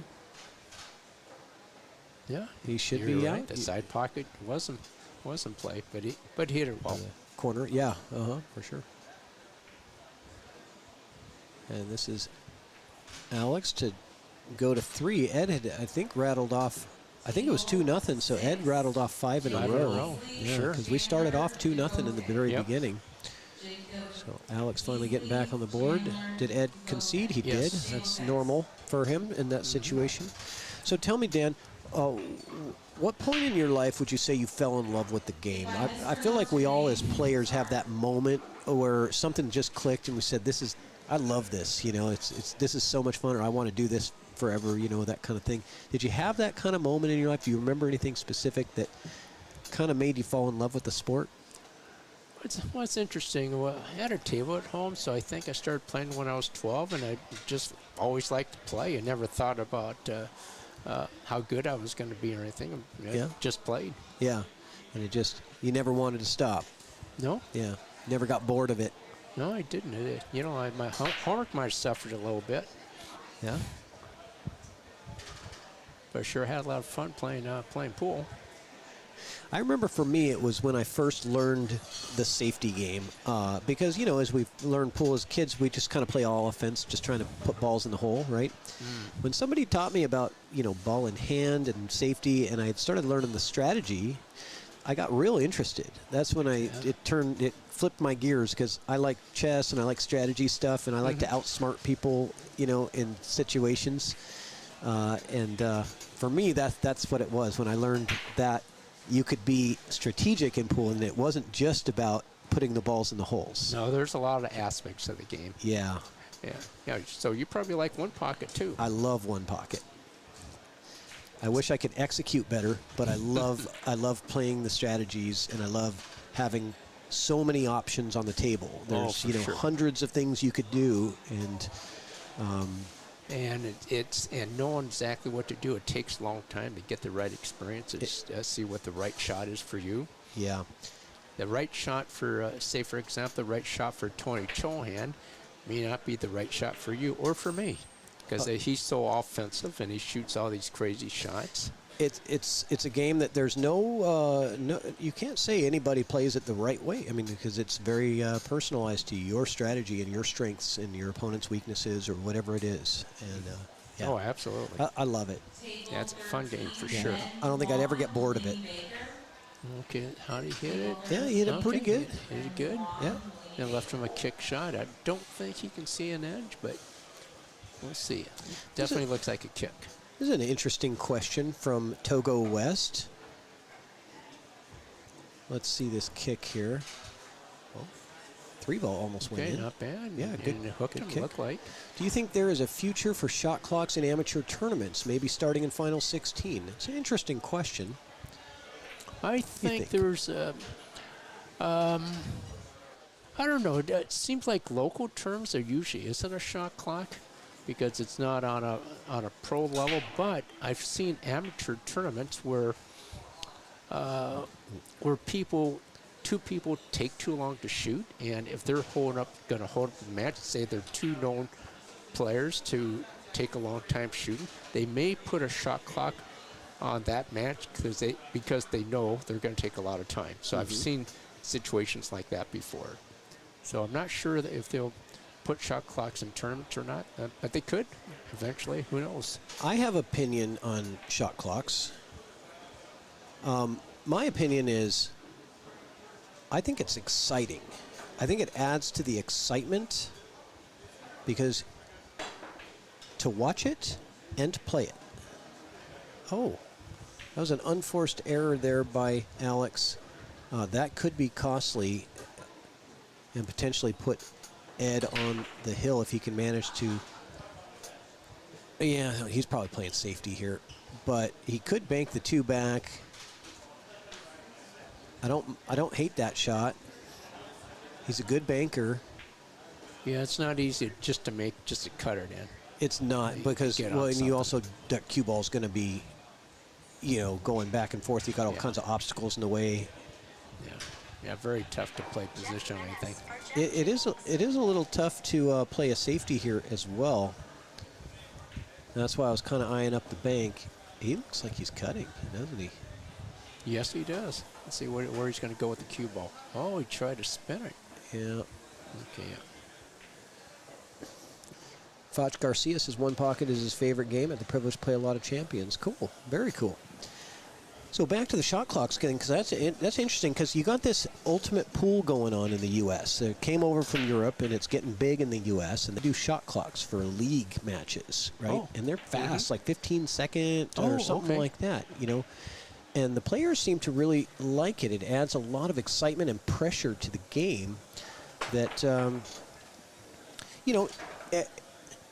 every sport seems like they have clocks where you have to hit, do things, shot clock in basketball, Sure. chess clocks in chess. I mean, the fact that, sometimes you're watching pool or you're playing pool and the guy just can take as long as he wants to.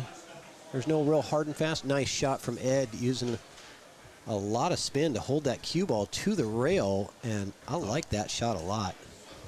Yeah, just a little stop shot here. Yeah. Okay. Yeah, looks like he can draw straight up, I think.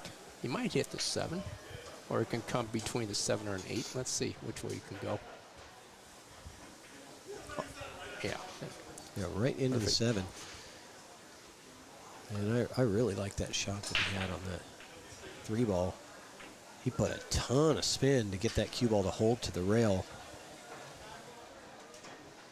Uh-oh. Oh, he comes out just enough past the 8 to have an open look at the 6. That was really close to being hooked there. Table 1, Chu-Cheng Chow, Randy Comentino.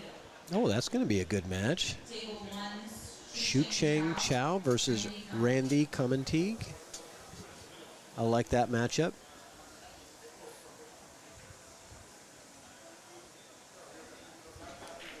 Sure, that'd be a nice dream match. Yeah, they're going to be on table 1, so there is a live stream for table 1.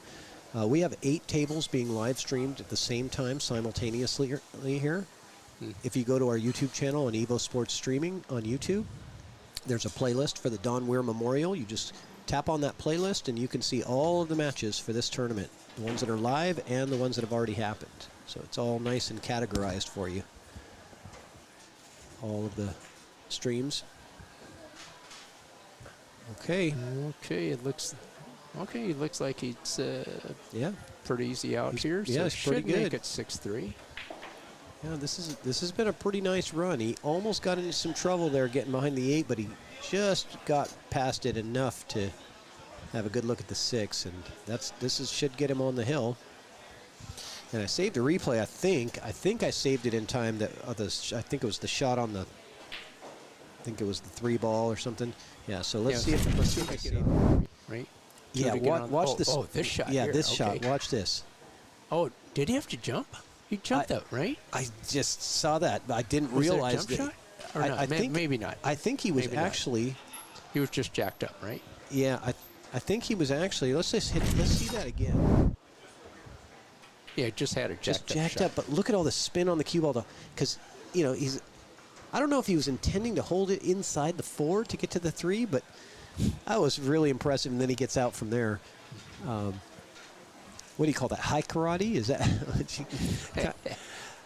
Well, it worked. It worked. And he hit it really, really well. Got a nice little shot on the 3. And he's up 6-3 now. Yeah. Oh, you get- Oh, Foch Garcia says, please say hi to Dan for me in the booth. Well, hi, Foch. How you doing? Foch is a good one-pocket player. He's a good player overall. And super nice guy. oh yeah, nice. And is he a local? I don't know the name. No, he lives around Victorville, California. He, Okay. He used to play with John Smith all the time because John Smith is in the same area. Yeah. They're pretty good friends, and I think he probably shaped John to where he is today. Nice. Or maybe the other way around. I don't know which. But definitely helped his swamp pocket game playing with John. Well, I love one pocket. So Foch, if you're in the area, maybe we can hit a few balls.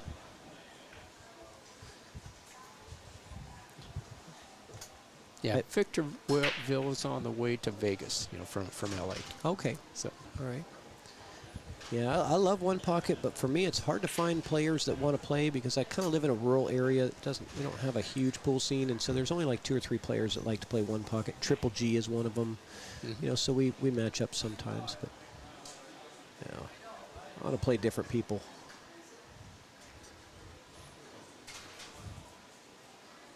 I'd like to see one pocket tournaments happening. They got one going down there, a weekly one pocket down in Sam's in I think it's at Sam's in Portland. yeah, I think I heard about that.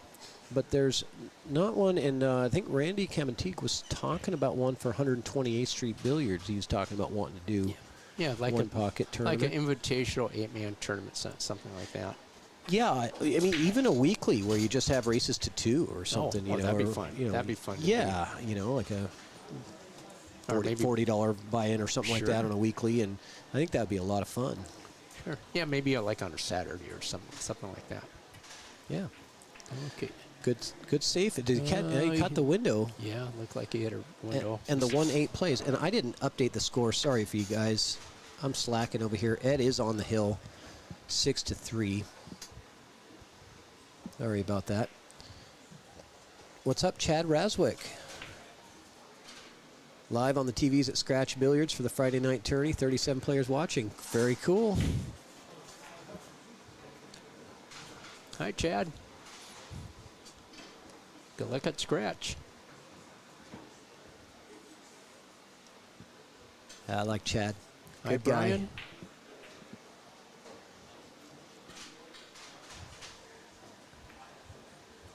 Oh, this is pretty. Oh, man, it could have been. He was trying to just wedge it in there and make a cue ball sandwich between the 5 and 7.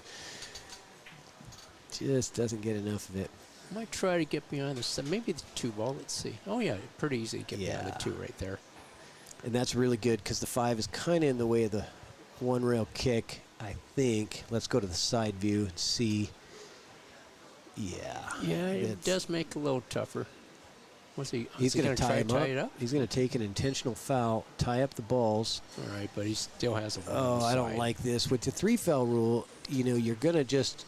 Can you? Well, that's the thing. He Can could. you squeeze the cue ball inside there? Yeah, Sure, he he is. can squeeze in. Oh He yeah, could then I'm run just out.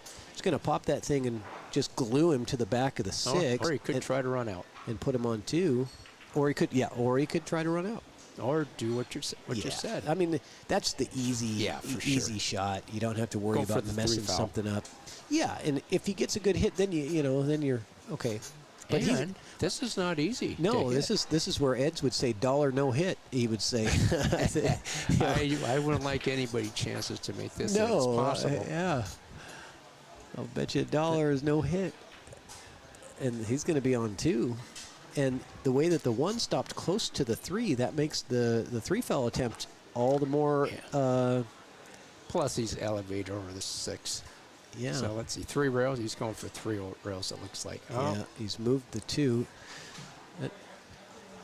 Yeah, so here are you running out, or are you going for the 3rd foul? Because you can lock him to the back of the 3. I'd go. Might as well go for the 3rd foul. You might as well if he's on Sure. 2. If he's on 2 right here, Yeah, you can just shoot as you said, shoot the 1 and lock up on the 3. it's That's also easy. kind of a mental thing. You're just keeping him off balance the whole time. You go for the run out, and if you miss a shot or something, you just let him just keep him off balance. That's a good safe right there from Alex.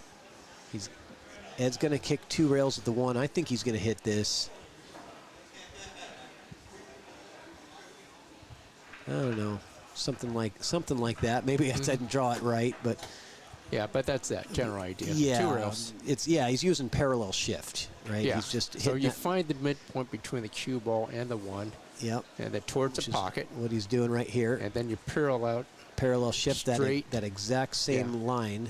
Well, I didn't draw it straight enough, but yeah, and that's the angle, right? That's Yeah. the line, and you should go. I draw too many lines there, but Yeah, I'm not sure if it looked oh, right to what him. did he? Did he touch a ball? Yeah, but it's Might touch it's the ball. not a Not a ball in big deal. hand. It's cue ball fouls only. Yeah, so he didn't see the line, so he's measuring again. Yeah, because he lost it. 'Cause He lost the he had to turn around and say that he touched the You know, ball. I think those lines that confused him that you drew.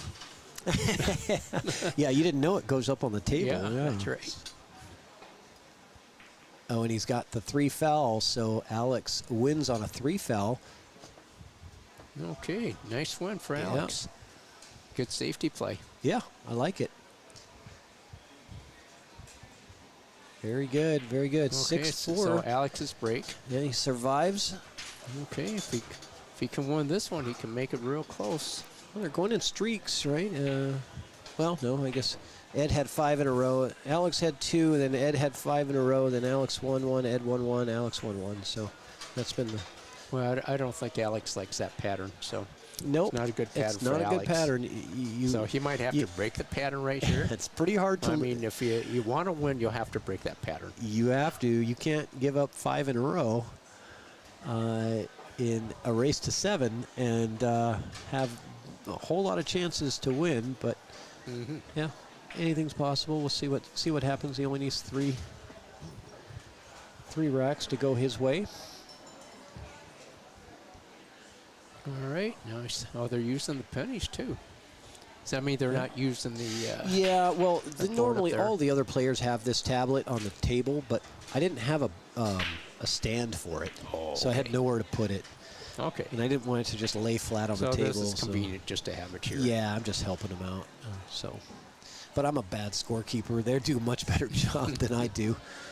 Oh, let's see. What does Byron says? For Alex, that would be his best strategy, especially if he doesn't see the run out. Yeah, okay. Oh, so Byron says, well played safety. Yeah. yeah. So they close hard times and Bellflowers. So Fox saying he's not playing as much. Yeah, hard yeah, times and okay. Bellflower. That was a iconic place. Oh, thought that one missed, but it found the hole.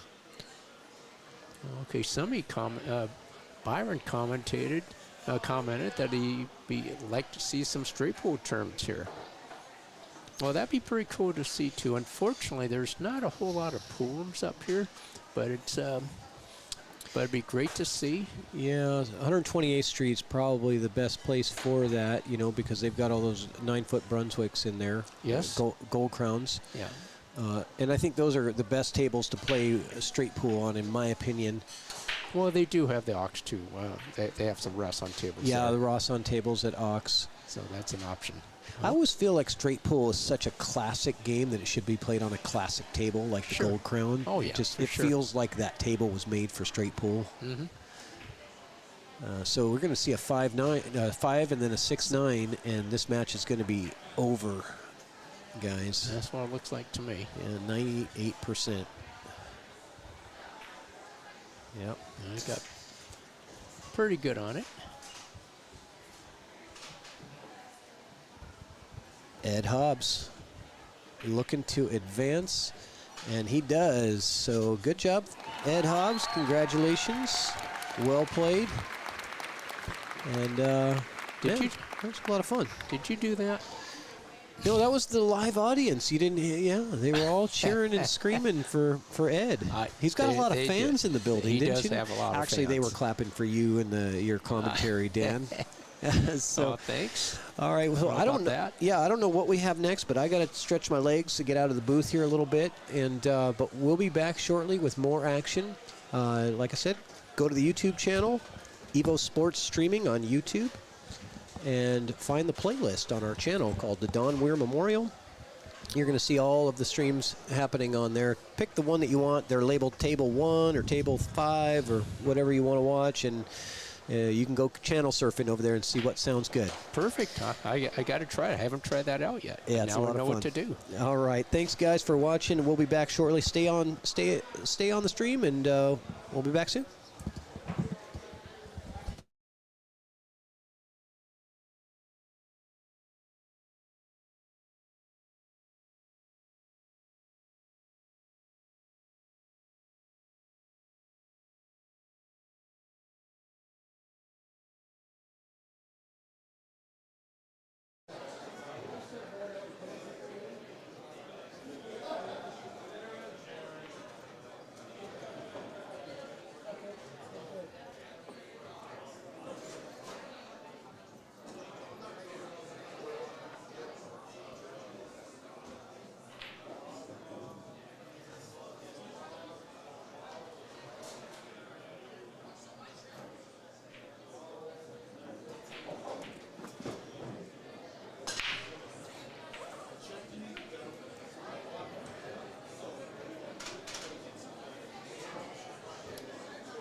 Yeah, I am now.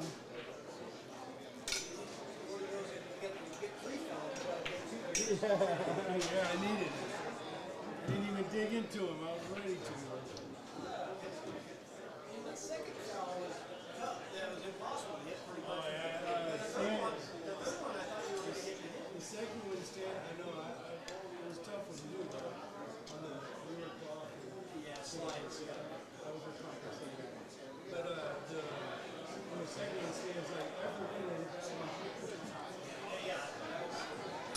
give him 5 tries, but only 5 tries. Yeah. Yeah. Yeah, if it went through that window, it would have been the greatest shot ever, right?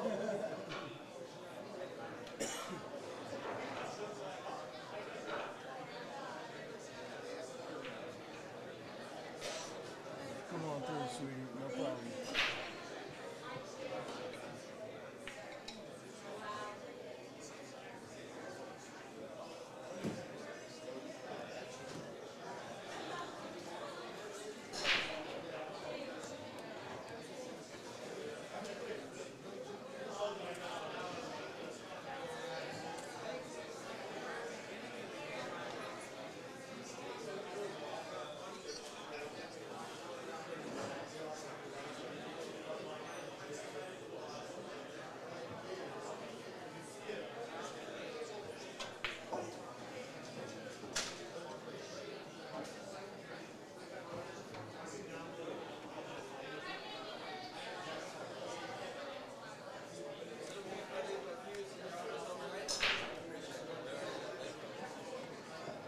I'll sell them for you.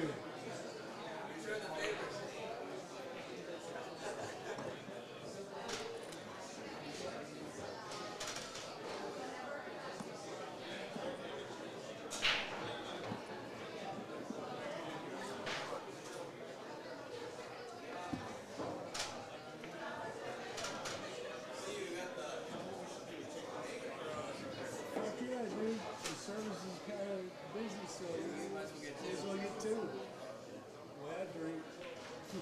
Cheers. If you was at, just because it's you, if you was close to empty, I would the offer does not stand. You got too much food. Don't slam it down and think you're going to get it extra. Table 2, Bolognia, Aman, Sunar. Table 2, Bolognia, Aman, Sunar. Gay bar, Jamie? You bought me a couple? Shit, I should have marked my car already. I knew you got me stoned, there's no doubt. But it's true.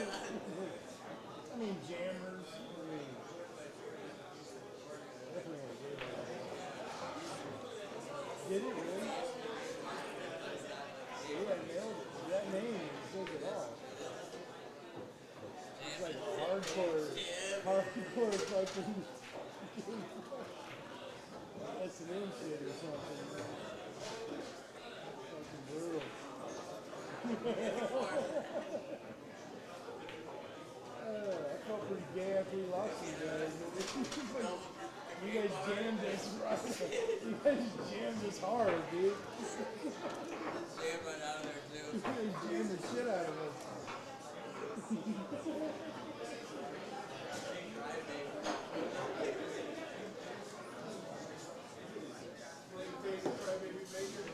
I never heard that. I know, it's like inside joke. Yeah. It was more like crapping your head. I was not sure. I took the title. They double dipped us like. That was like Baby Princess Baker. Baby Princess. Yeah, now look at that. What? Baby Princess Baker. Baby Princess. You got a new one. Dude, that's you. Oh, you did?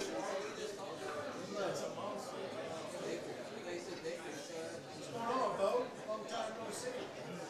Came back from the Philippines, but you know he's packing. Oh shit, he's gone so long he don't even know me anymore. You know you maybe that's Doodle. Just Doodle. He didn't even hurt you, bro. He's Joe now, bro. He's fucking dude. He's gonna kick me in the ass, bro. Oh shit. You better watch out, bro.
All right, looks like we might be ready to get going here for this next match. Bolognia and Aman Sunar.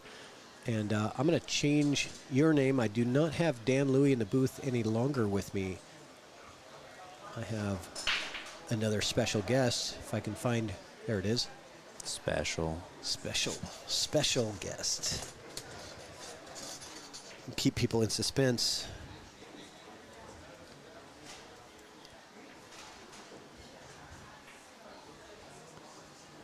Oh, man. You missed a few letters there. Apparently, I was typing. It just didn't. Is that right? That looks like me.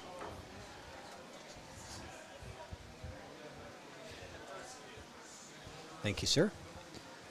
Hey. And there he is, Mr. Trevor Sickendick in the booth. I got to remember where I am now. In the booth. Where am I? Oh, man. I was just down there. I was like, it feels like Sunday. It's Friday. You've been grinding the hours in today. Oh, man. I'm feeling it already. And it's fun, though. I love doing this. It's so much fun. Great break from Aman. So we got Aman Sunar and Bolognia.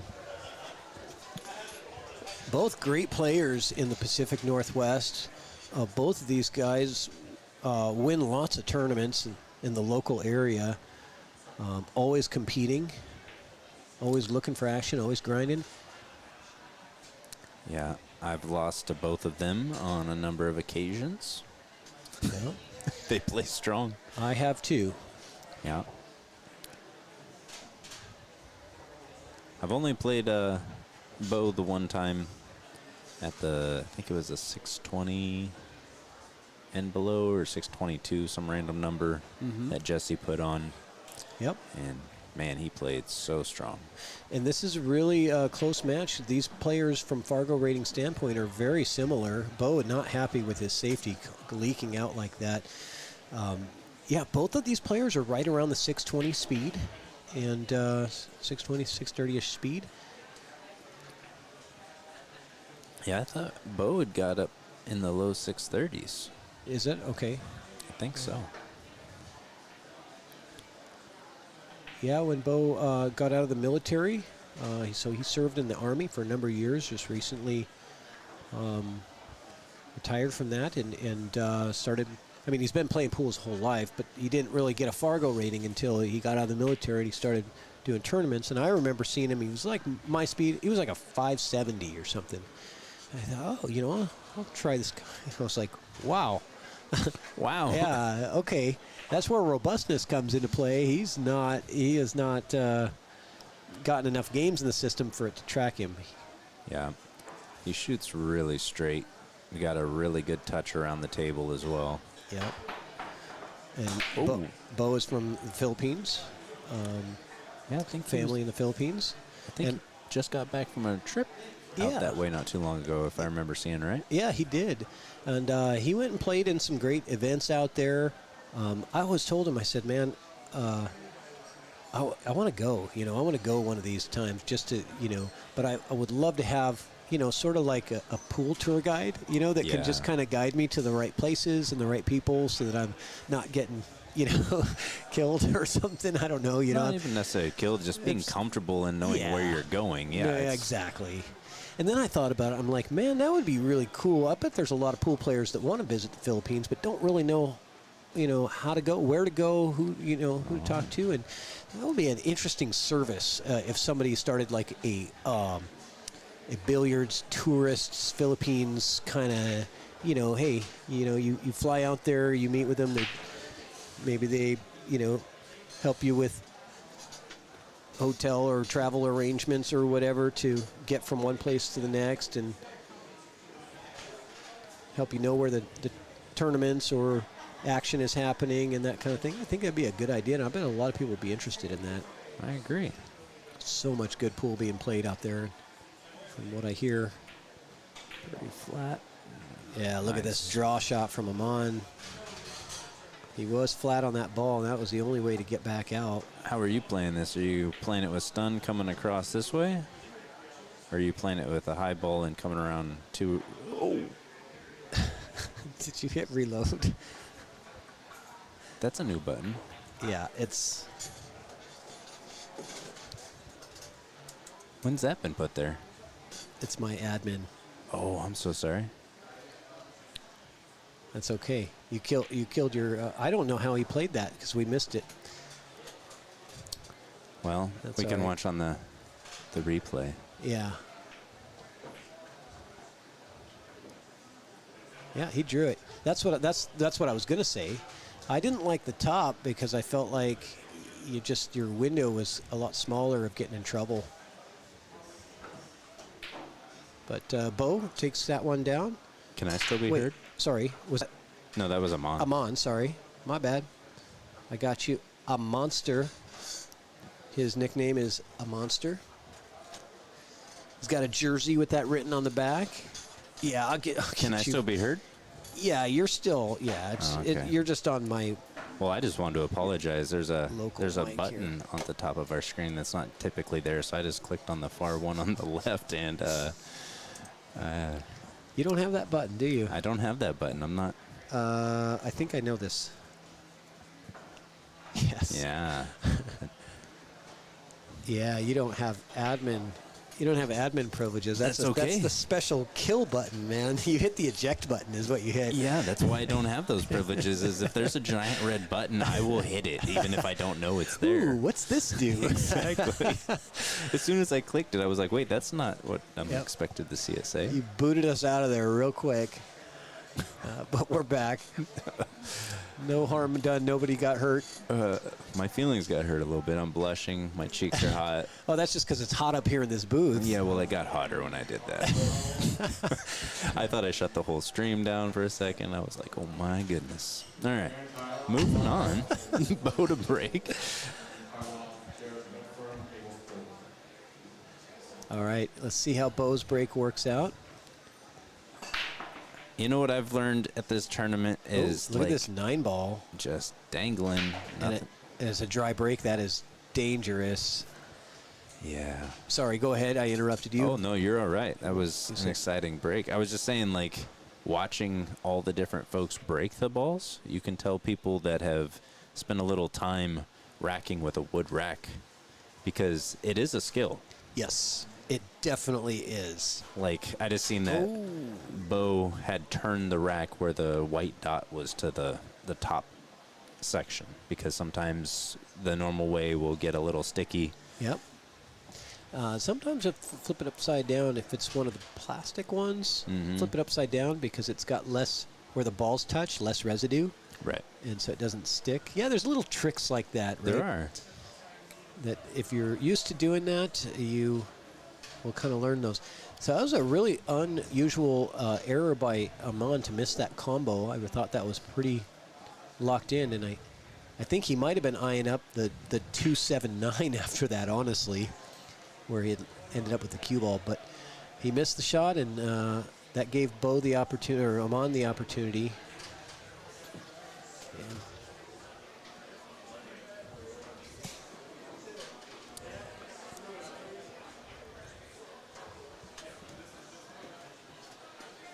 yeah, so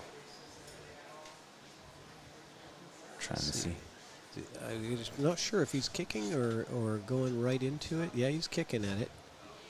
Did anything hit a rail? I think so. I think the cue ball went. I'm gonna catch that back because I'm curious. Did that cue ball go 2 rails before it hit the one? I don't know. No, I think it hit, because we can watch it up here too. I think it hits the one ball and then into the rail. Yeah. Ooh, that's close, but I It was do close, think but that you're it right. hits a one I first. think you're right.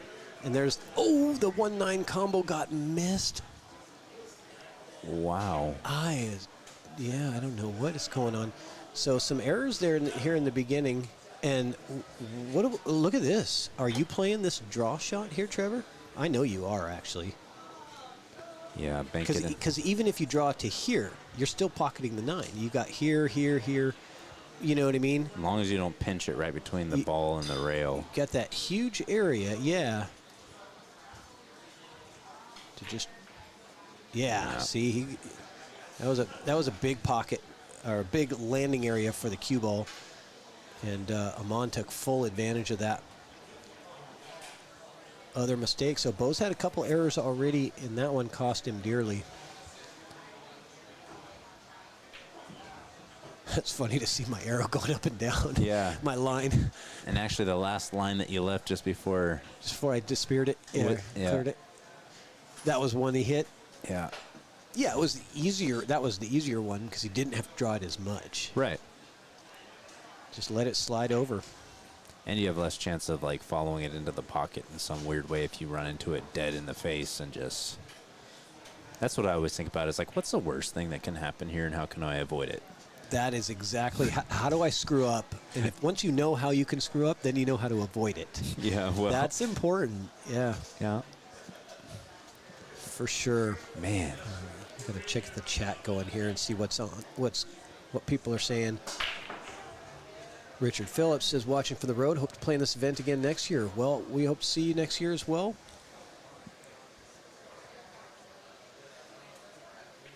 When does SVB play again?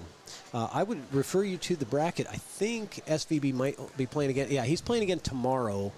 And I think I heard Justin and him talking. I think they were saying probably around noon tomorrow for SVB's next match. At least, because, I mean, he's already played the third round winner side match, and we haven't played any of the third round winner side matches besides that one, so we're going to have to go all the way through that.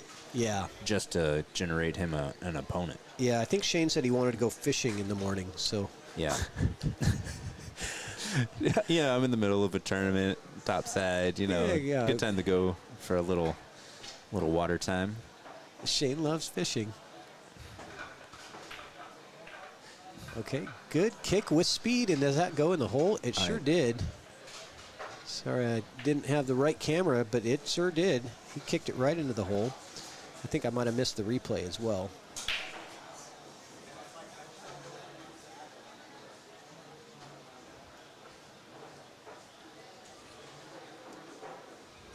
I'll get to your question here in a second, Togo. I got to read that one. This one is going to be tough. Not sure what he was looking for there, but let's check out. Yeah, look at this kick shot. I mean, it was lucky, right, that it came, but you know, if you get a good full hit on the ball, you can get lucky, right? Yeah, you got to hit it good to get lucky. That's right. That's right. So it's not 100% luck because you had to put the effort into the good contact with the right speed to get it something to happen, and then the rest is luck.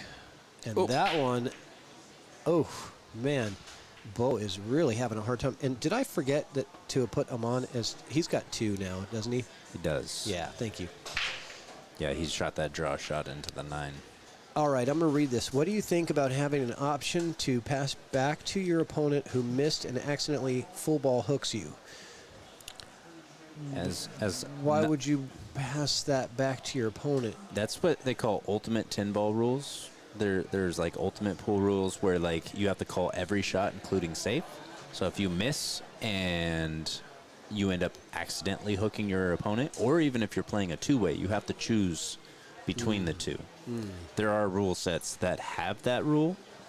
What do you think of that, Trevor? I think that takes away from the 2-way options of pool. Like, there's an aspect to me that's like, oh, yeah, you did that completely on accident, and I totally understand and would be like, yeah, like, I should have the option there because, like, it wasn't intentional rather than getting a hand flip and you're in that spot. Like, there's times where I'm like, man, yeah, that'd be cool.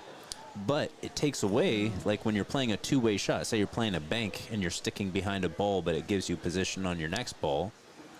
Yeah. And you don't make it. I don't know, you know, because there's certain luck factors are just supposed to be in sports, right? I mean, you take, for example, baseball, and you hit that line drive, and it hits the corner of the wall, and it bounces sideways. Well, the outfielder has no chance, and now a single turns into a triple, right? Well, should that happen? If that was bad luck, shouldn't he have to stay on first base? And that's, you know, with that logic. Well, no. It's just part of the randomness of sports. Yeah. And that's my opinion. But I think that all sports have that element of randomness or luck involved.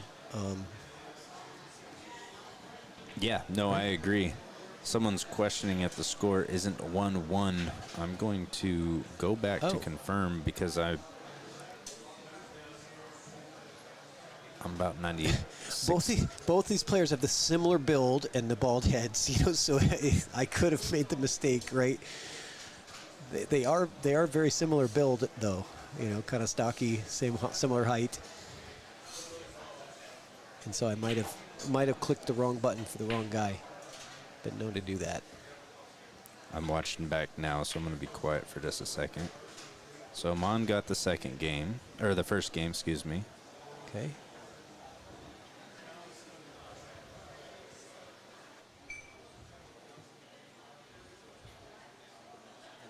And Aman just got the third.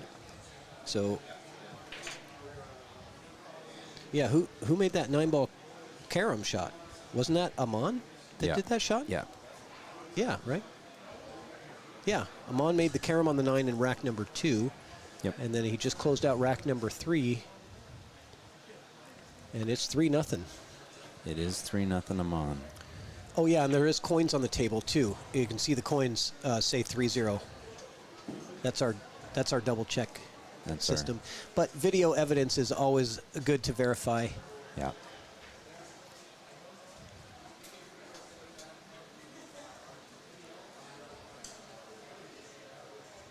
No, I always appreciate it when people in the chat just kind of mention that.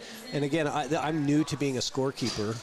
I live stream and I commentate a lot, but I almost never keep score because the players do it. The only reason that I don't have this tablet down for the players is I don't have a case that fits this tablet.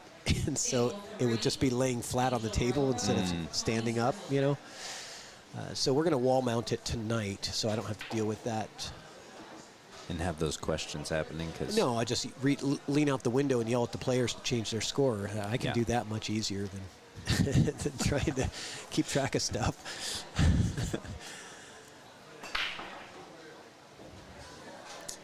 What a nice contact on the break. Wow. And then everything just comes back together. Yeah, but the opener is going to be tough for Bo. Man, the one, I'm playing safe, honestly. I don't think I'm going offensive here. How are you playing safe? Well, here's what I'm looking, and it's tough because you're tree-topped, but everything is tough because you're tree-topped, whether it's the safety or the offense. But I like coming this direction with the cue ball, right? Because you've got a pretty good area there. If you don't scratch in the side or the corner, then you're probably getting safe hitting at the right speed. And you could go 2 rails here, too. You could go low outside and send this 2 rails into this area. Yeah, I like playing the 1 ball as the object ball of trying to get it down beneath. Ooh. Now, I was not looking at the kick. You know what's interesting? I don't know if he meant to do that. I think because he was tree-topped and he was putting a ton of inside on it and the slick cloth, I think that was not intended to be a kick shot. Yeah, I think I agree, but like I did just see Fedor play that kick safe right there at a much slower speed in that kind of same position. But being treetop there, man, that's the more speed you put on it, the more tough that shot becomes. Yeah. It's gonna. Okay, so Aman giving up an opportunity to Bo. The 3 ball is messy. That whole cluster is messy. There's like an inch between every single ball, or they're not. I almost think once you solve the 1 ball, depending on where you get on the 2, but you have to be focused on either breaking out the 3 or playing the 3-9 combo if you can get over there somehow. I'm just wondering if you can't just. I mean, you're going to be dragging into it. It's going to. Yeah. He tried. Oh, no, he got the wrong side of it. I was just going to say that, though. If you don't get that, if on the slick felt, it's hard to get it to bite sooner. I think that shot works out better on a little bit more worn felt because then it grabs sooner. Yep. And this shot, it didn't grab as soon as he was anticipating, came into the backside of the rack. You have to hit that a lot softer on the new cloth, right, to kind of get that slide to wear, most of that slide to wear off before it makes contact with the object ball. Yeah. I'm not as familiar with new felt. Oh, fire. Oh, 8 ball. Still a makeable shot, but the difficulty is high. I think if he does go to play offensive, running directly into the 6 here. So Bobby Blems wants to know where the bracket is. If you go to digitalpool.com, you can just use the search button, search Don Weir, and you're going to find it right there as one of the first options. And you'll see the bracket, and you'll also see links to all of the live streams that are happening on that bracket that'll take you right to these streams. Choose whichever match you want to watch, and you're off and running. Can you look over and tell me what the score between Randy Kamantigi and Su Cheng Chow is? I will try. It looks like 3-2, but my vision is not good enough to know who is who. Well, it's close as I would imagine, but You know what? I've got it over here anyway, so let me just... You keep an eye on this. yeah, this is... Got to really smooth this one in. Oh, or pound it all the way around. Is it going to get... It does. No problem. What a nice stroke.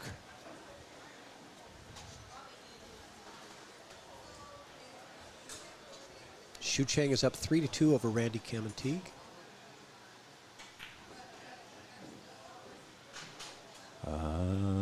Okay. A little love tap. Yeah. Got to come underneath it real easy there at that speed. Yeah, it's that's why I was making weird noises. I'll tell you what, you know, the player at this tournament that has impressed me the most, Malini Baker. She played Todd Shirley, but man, I'm watching her play, and she made highlight reel shot after highlight reel. And the pressure long distance shots, she did so good. And now she's in a match with Ben Dwan, who's a great player at over 600, and she's 4-3. She's down, but Yeah. Speaking of yeah.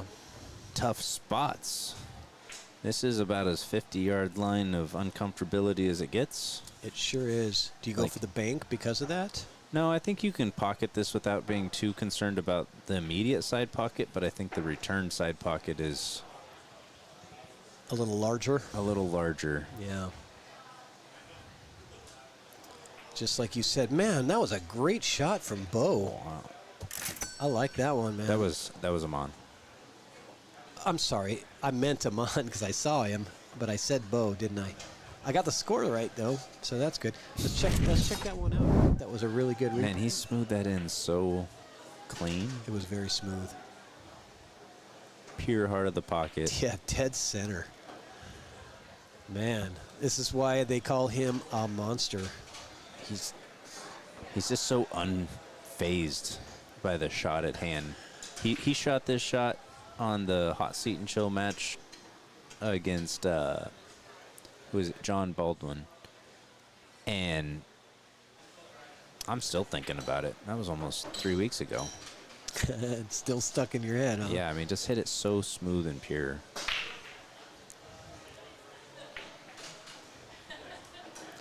What do we got here? A Airborne. jump shot. Yeah, you're not pushing out here. There's no way. The only thing you got to be, like, I think he's a high favorite to make this shot. But coming off of this rail near the side pocket Yep. is definitely not impossible. Yeah. Oh, man. Another couple inches and he's golden. You know, the four does, you know, you want to get the angle on the four to kind of loosen up the 5-ball. So, Ooh, you know what I like here? Yeah, show Play me. the bank okay.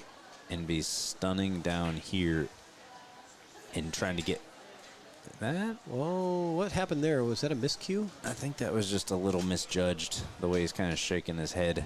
Trying to put the 2 on the bottom rail because Yeah. he's just doesn't like this package here.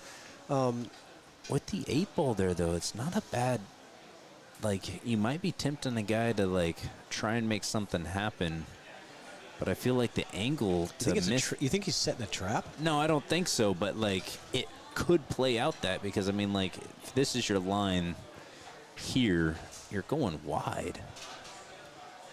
Let's see what he comes up with. Got a little inside. You think he's setting a trap, don't you?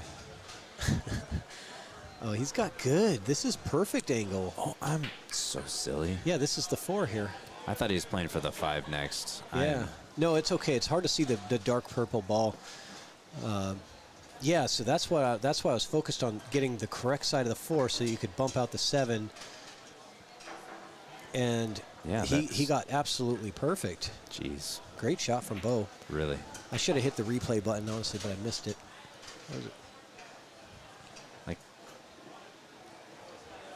here you just got to make sure the 7 clears out of the way, but also not getting your cue ball behind the 9. One thing I will tell you about Bo Bolognia is, man, the guy is just a fighter. Oh, man, that was a heartbreaker there. But he just doesn't have any give up in him or any quit at all. He just seems to fight harder and harder, even when he, the more he loses, the harder he fights. And I love seeing that. Yeah. He's got a lot of passion. He's also very respectful, too. He never blames somebody else. He never blames the table or the distraction or whatever. He's always looking in the mirror and saying, I messed up, or, I could have done better, or this or that. And I think that's a sign of a mature, good player. Man, this is a tough spot. It sure is. I'm sitting here staring at it being like, what good can you get to come out of this? 'Cause that 7 ball is just going to be such a problem. Thinning it, I don't think you can avoid the side pocket. So what about with inside? Hitting that with inside. Cue ball flying off the table. Well, he found a way to make the 5. Yeah, unfortunately the cue ball does not stay on the table. That doesn't help him. So Aman now probably going to put the 6 in the side. I would say roll forward, but no, he's going to draw it back. I like a roll forward shot, but that's just me personally. I'm putting the cue ball down here, and yeah, he's going to change his mind. It just, with new cloth, you try to draw sometimes, and it gets kind of out of control on you. Yeah, because you don't want to end up straight here. Yeah, with the roll forward, you're avoiding any slide. You're just pushing the ball forward. Yeah.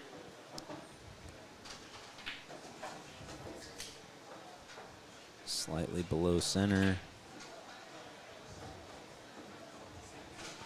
Beautiful angle on the 8. Straight up, straight back. I want to draw a line. Yep. He's shooting too fast. Never mind. Yeah, I want to see if I could get. He's a man on a mission now. I think I got a message here. Pull this over. And with that, Aman gets to. Just double tap. All right. Aman is 5-0 now, so big hole for Bo to come out of. I got to get a commercial in here for Bratley's.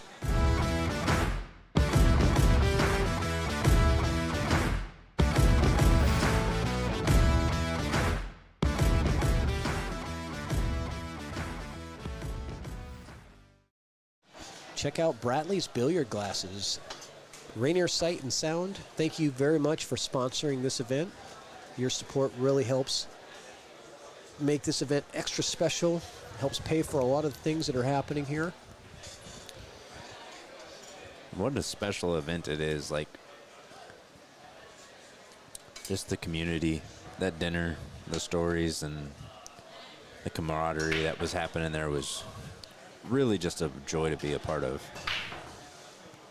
It is, oh, what a break. Holy smokes. Well, this rack might be a 2-punch knockout. I think so. And this is Bo, right? Yeah, he needed that break, didn't he? Yeah, I think just trying to get the center table. I'm gonna put a lollipop. Oh, he gets even better going that route. Yep, this is a very quick rack. Bo Bolognia getting on the board. All right. That rack lasted longer than, almost as long as a commercial that I just played. That was a quick one. Well, we got another commercial. I got more here, so we're going to get one in for Jason Weir's company, Lux.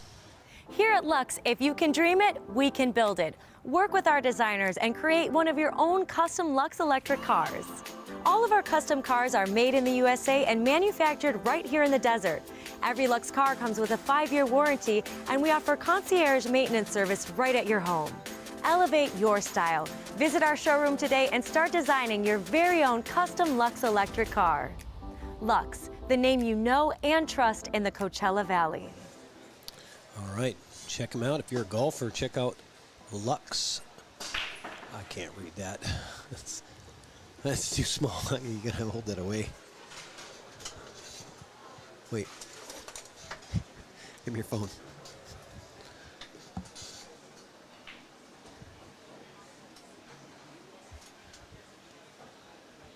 I think there's a. Oh, yeah, there was a question in the chat about billiard glasses. I didn't even see that. Sorry, Yeah. Zane. Yeah, Zane, I do shoot with billiard glasses. I got referred to him by a local pool player from my area. They're called Decot. Oh, how did that not go? On new felt? Are you kidding me? Yeah, that's so good. Wow. Man, that was such a tight everything on that shot. Straight through the 8 and the 6. Just misses the 2. The randomness of pool. And look at this. Wow. Yeah. Yeah, you would think with new felt that would slide its way in. Yeah, Sometimes it rattles and it hits that point just at an angle to where it doesn't want to go. well, going rail first here. Maybe hoping to run into the 7.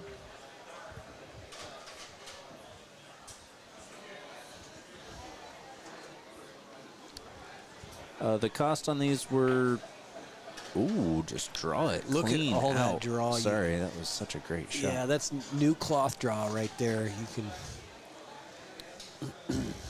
The cost on my billiard glasses were just shy of 400. Okay. That's like with the, you can get them for a little cheaper, but I got some bells and whistles, so to speak, with anti-reflective lens and adjustable bridge. Well, the ones that you got are guaranteed to raise your Fargo by 50 points. So that's why you pay the extra. Isn't it? I thought that's what their guarantee was. But anyway. Make you feel more comfortable at the table. And your hey, playability doesn't change, but your comfortability with billiard glasses and being able to see the edge of balls that aren't fuzzy. Let me look, tell you. the fact remains, if you can see better, you can play better. Pool is a visual game, you know. I mean, Yeah. we just listened to Rich Geiler talk about his eyesight and how, you know, it's kind of frustrating for him because he loves the game so much, but he really can't play that well anymore because he can't see very good anymore. And that's I told him that's this tough. morning that last year his match, Richard Geiler, I can't remember who he was playing, but he was down, and man, he just Lloyd Long. Lloyd Long. I mean, just fought tooth and nail. Bad situation after bad situation. So when he said he doesn't play that good anymore, I have a hard time just because I saw that match, and that wasn't that long ago. It was a year ago, but yeah. Yeah, but it is one of those things of like your comfortability. Yeah.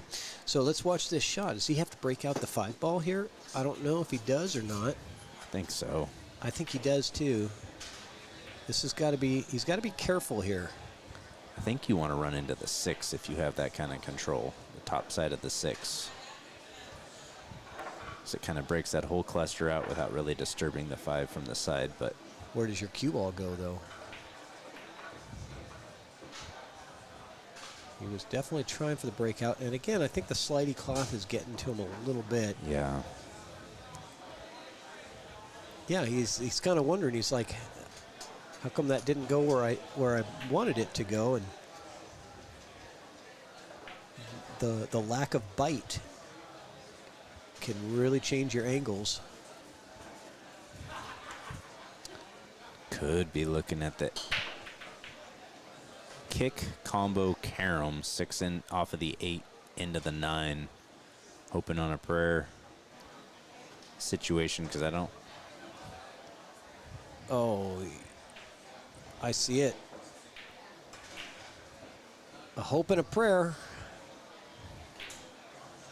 And it's possible to cut this in the side or bank it here. Ooh, to both. I know. The bank on new felt is harder to get it to bite. Let me see what we've got for a camera view. I might be able to, yeah, let's see. Let's see if I can pull, yeah, this is. Yeah, I think he's playing for the bank, but it's so hard to get that to bite. Oh, is it reverse back? I thought it was going to reverse back and go into the pocket. It almost did. Yeah, Good try from Aman. yeah, I think the way he struck that ball on a little bit more worn-in felt, you can pinch that bank pretty comfortably. This is a weird spot. Difficult to play safe with the 7 ball where it's at. The bank sends you in a way that doesn't really give you much either way you bank it. See what he comes up with. Banking this to the side. Yeah, you should come. Oh, come into the 9. Oh, I missed the bank. Is it in the way? Yeah. It's in the way of the half of the ball. I think he can see about half the ball. Just don't know if he's got enough to play the combo on the 6. So I think he's probably going to use the 6 as a stopper for the 5. Yep. I was thinking maybe he was going to bring the cue ball down, you know, towards that 8 ball a little bit, make it funny. But then he would have gotten more separation between the 5 and 6, which you don't really want to do. This was a good shot. It was simple to execute. Sometimes the simple things are just, sometimes we try to overcomplicate the game. Yeah. Might be able to bank this past the 7, though.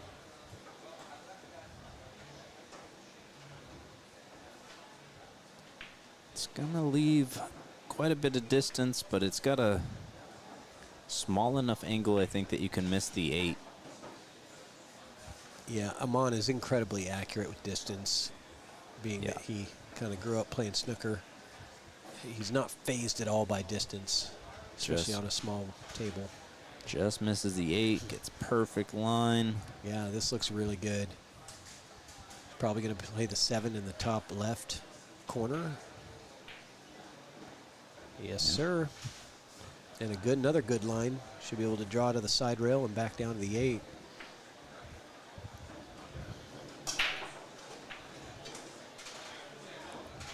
Probably like to have a little angle on the 8, but doesn't have to. That's the one thing I was worried about with the slicker cloth. He's okay. Yeah, I mean, even if, you know. He's got an angle, but, like, it's easy to overdraw it and get yourself too straight and awkward. Yep. Aman is looking to go on the hill 6-1.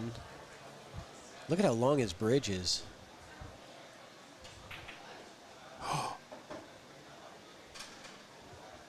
Very uncharacteristic miss. Well, I think he had to put some pop into it because he wanted the natural scratch line was there. So he couldn't just roll it in.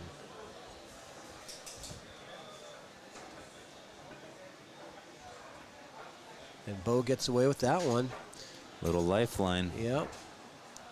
Sometimes we get 8 or 9 ball outs, and sometimes we get 1 ball outs. Score still reads the same. Wax on, wax off. Grumpy one. Grumpy one. Yeah, that's a funny name. YouTube.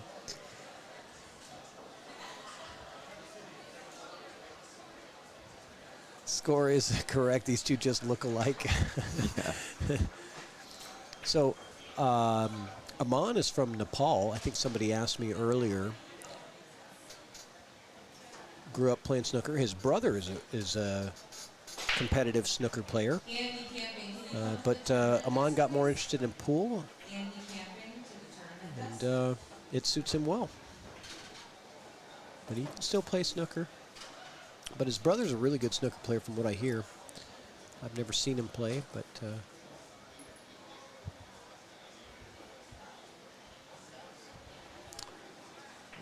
it's going to be hard to watch somebody do that now after the I know that there's no funny business happening. I know, yeah. But it's one of those things that Should we- immediately pops into my head. I'm like, all right, is the cue ball going to start playing differently now?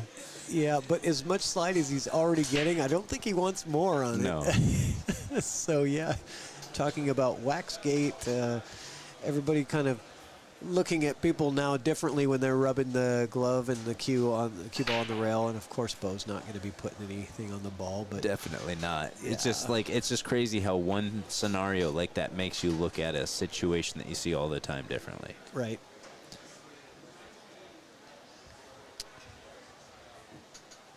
Well, 4 ball's a little bit awkward. 9 ball kind of takes away the underneath position play real easy. I mean, you can just play it to get on the 4-6 combo, but Yeah, I think the 4-6 combo is what you're probably going to be playing for here. But you do have to get the 3 and then back up, and that 8 ball can kind of be in that path. Let's see what he gets on the 3. I think he wants to be pretty straight on the 3 ball. I don't think he wants a lot of angle because neither of the angles really are beneficial. Yep. He got pretty straight. That should allow him to draw back and then play the 4-6 combo. That's what I kind of drew out in my head. I think he plays a high inside ball on this. Does he have a little angle to do that? It looks like a little angle from here, Yeah, but I think you're right. Yeah. man, the smoothness of that strike was just crazy how much English took off from that. Like, even he was like, man, I felt like I barely hit that, and that ball just went about 2 feet further. Silky smooth. Yeah. Carom or combo? Combo. Yeah, me too. Uh-oh. Oh my goodness. Yeah, Bo is struggling here. And I got to check because I'm not sure if this is an A side or B side. I want to check on that. Do you know? It is a B-side match. This is they're all B side matches tonight except for the Shane and Jason match. Yeah. Yeah, the A side's done for the day. I only know that because the only reason Bo's on the B side is because he got stuck in traffic this morning and had to forfeit his A side match. Oh man, James DeVee and Jesus Atencio is tomorrow. That should be really fun to watch. Got some good matchups coming tomorrow. Daniel Sardencilio and Jason Burkhart. Look at this, Brent Duncan and Trevor Sickendick. That should be pretty good. What are those guys doing still on the A side, man? Who knows? Not just kidding, man. Who knows? That's what I keep. I'm just messing with you. But this Brett Duncan, yeah, he's a good player, but he might be the only one under 600 still on the A side. No, I seen one. Oh, 564 there. One or two others. Joe Peterson. Paul Schwieger, it's a 575. He's still on the A side. Yeah. Aman found himself a little funny on this 9. Pretty routine out. Yeah. And now it's complicated.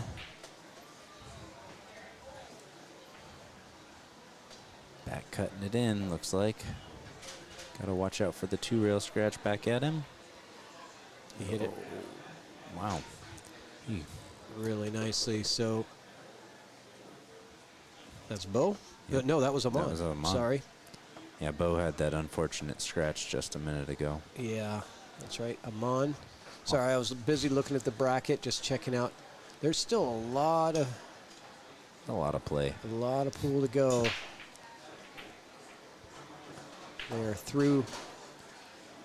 They are through 2 rounds on the winner's side.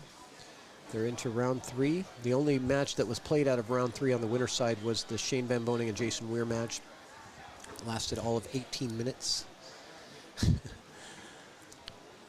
man. Shane was just on a terror. Well, Jason hit some great shots. I was only tuning in and out. A couple, yeah, he had a couple, but he didn't have a lot of opportunities in the beginning. But then at the end, he had some opportunities and a couple critical errors. One being missing that the 6 ball was on the table still, and he shot the 7 Ouch. and gave up ball in hand because of the not realizing the 6 was there. 1, Oh, 2, 3 3 balls on the break. Total eclipse of the heart. Yep. Isn't that, It's amazing. You would think, you clear a third of the balls off the table, you should have some kind of look at the one ball. Yeah. But no. Game of pool is not that kind all the time. Right. You pushing out here, you kicking it. He's pushing. Yeah, I don't mind the push out, but I don't know about pushing it there because that allows your opponent to bring that cue ball down, the potential to bring the cue ball into this area, around in these balls, which could really cause problems for you. I actually like sending the one ball that way. Do you? Okay, Yeah. because I was totally looking at the cue ball off the one, down this path. But you're right. Then the one's out in space, and if you don't get a blocker, Yeah, and kinda there's done. not a lot of coverage there, and I don't think the one gets all the way back to the back rail, so it's going to still be like a potentially cuttable shot. Is he banking? No. He liked yours. Finds some so cover. he's trying to use that 7 ball, and he's giving up the back cut on the one. I believe Aman's got this. This is on. What does and this line look like, though? Not a scratch line. It looks. Oh, whoa. What happened? Too late. He's already shooting. Yep. I give up. Yep. That's a. Perfect shot from Aman. Yeah, but where's the cue ball? Oh, I was thinking he was getting on the 4 next. Yeah, man, the 3's still on the table. I missed. I don't know why I was thinking that 3 ball was in the 5 or something. Yeah. I mean, he's a high favorite to make this ball on the jump, I would think. But I think he's going to be staying fairly low on the 4. I don't think you try and cheat the pocket with the jump. Just go for the pure heart. Let's see. A little more backspin, that cue ball would have come back on the table. Man, I'm looking at the screen in the room to watch the replay because that cue ball almost came back. I don't think it would have changed a whole lot of the outcome, but No, but if the 3 drops and the cue ball comes back with some spin, it did look like it had a backspin on it. yeah, like I just want to watch. Yeah, like it had a little backspin before the momentum, the inertia took over. Yeah, a little stutter on the top of the rail.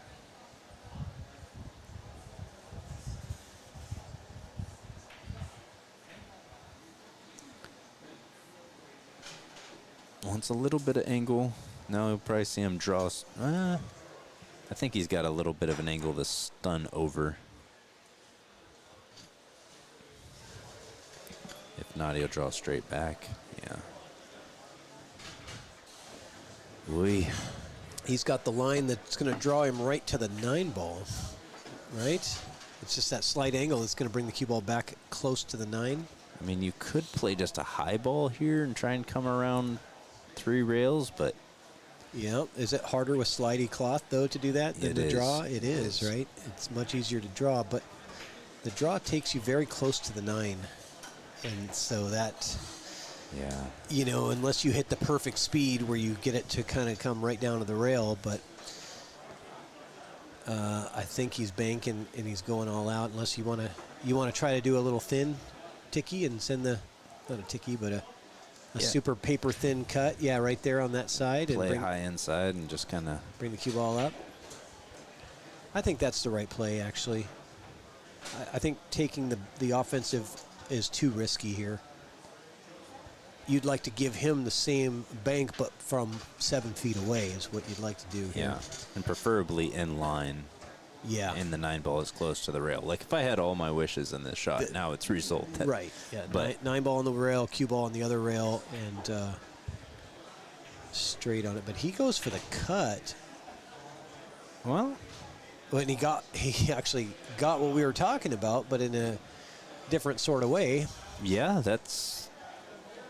I mean, it was random. He gave the wave, meaning that was totally, Not the intent. not the intent. No, if you're taking on that cut, you're not thinking about really the safety aspect of it. Mon up 6-2. I think he plays the bank. Oh, Rattles it. And this is going to give Bo a chance to climb a little bit closer.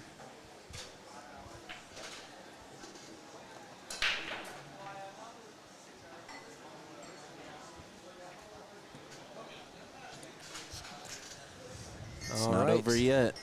It's not over yet. We got more pool still to go. If you guys remember on the few racks back, Bo broke, made 3 balls, and then 2 shots was out. So It can happen in 9-ball.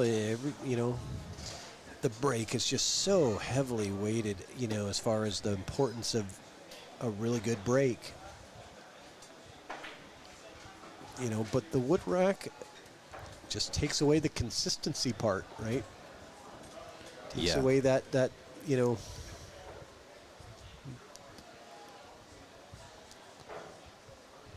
gonna scroll down and see how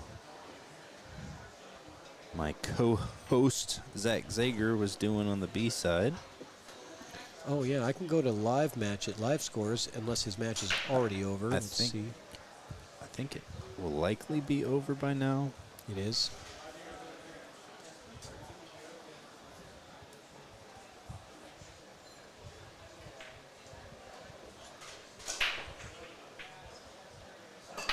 Ooh. Zach scraped by Hill 7-6 on the B side. Oof, nice.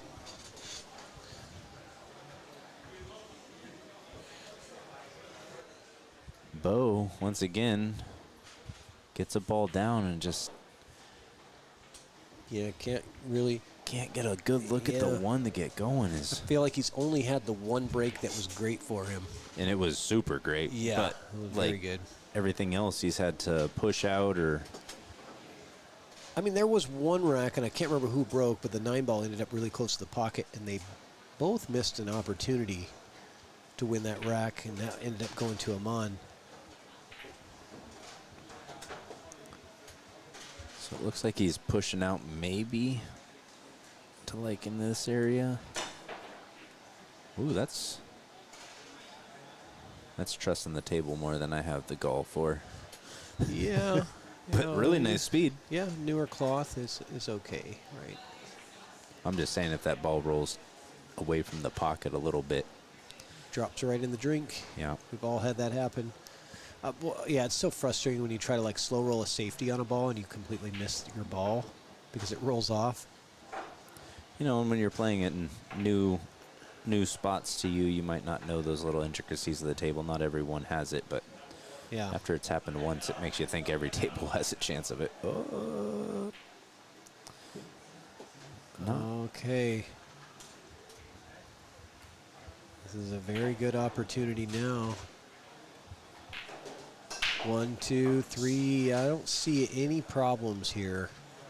6 to the 7 is their, slightly more difficult transition to make, but the 4 to the 6 can get you kind of ideal to get from the 6 to the 7. Yeah. So Aman with a chance to close out the set and send Bolognia to the jacket bracket. You ever heard it called that before? I have not. I was just thinking if I have. That's a new one for me. Yeah, the jacket bracket. You're out the door. Gotcha, grabbing your jacket. Yeah. He's got a really nice line on this 4 to hold it right in that area as long as he doesn't get hindered by the 9-ball by his cueing, I think.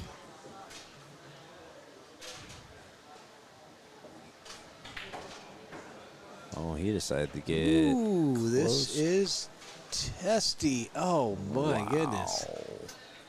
Both of these players, they've really been on some of these like draw shots where you've got to hit with draw, especially when you're drawing it off a rail. Man, does that angle really change. Yeah. So I think he was just trying to draw over the rail and come back. Yeah, there's no way he's trying to get short side on the 6, No. so he was way off target.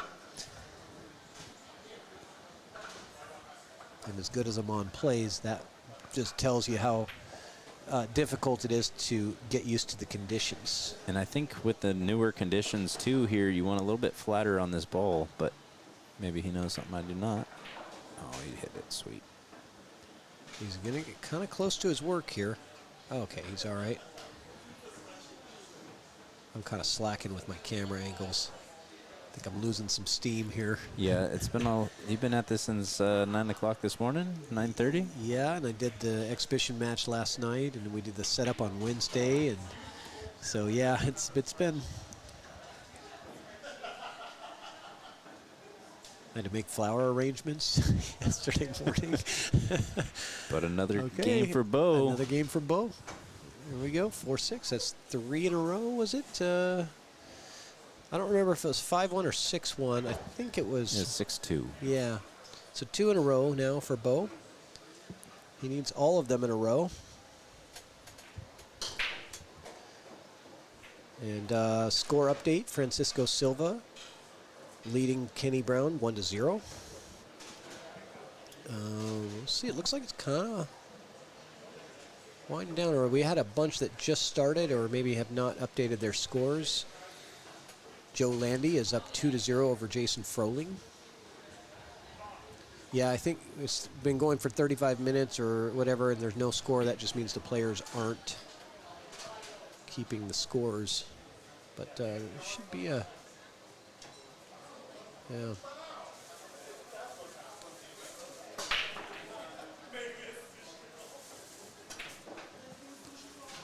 Check something really quick. I'll let you mind kind of taking over here. I got to look at something.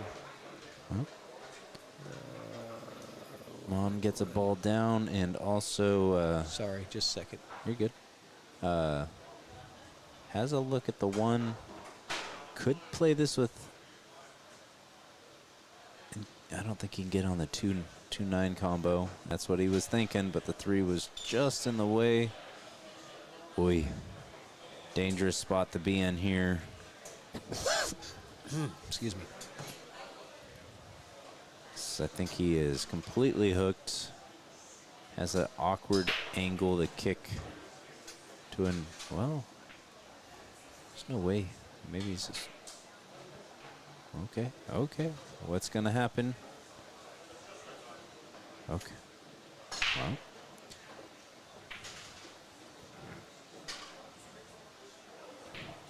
I think he just really wanted to move that away from there because the 2-9 looked pretty juicy. Bo's going to be playing this with a little high outside. Get up to take the 3 in the top right. Slow down.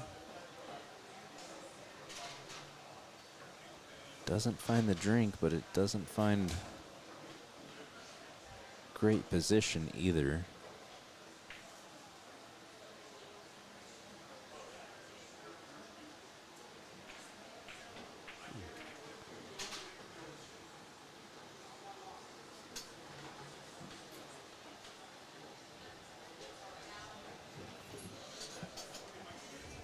Is he going to clear the 4? Not quite. He just misses that 4, and he's going to be in a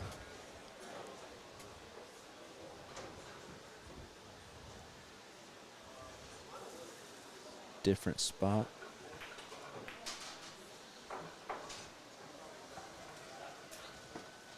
Really nice line on that shot.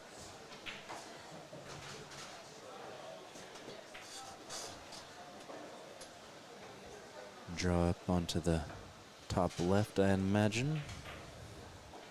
Whoa. Yeah, they are getting a lot more draw than I think they're used to.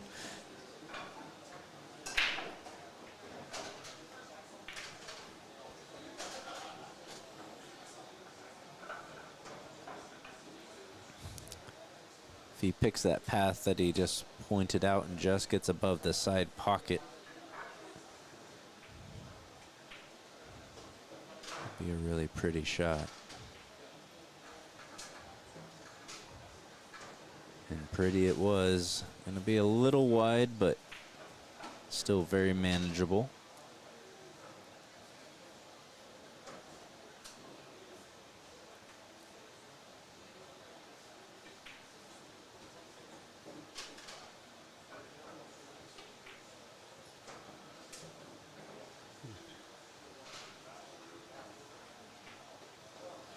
Ooh, another tricky spot.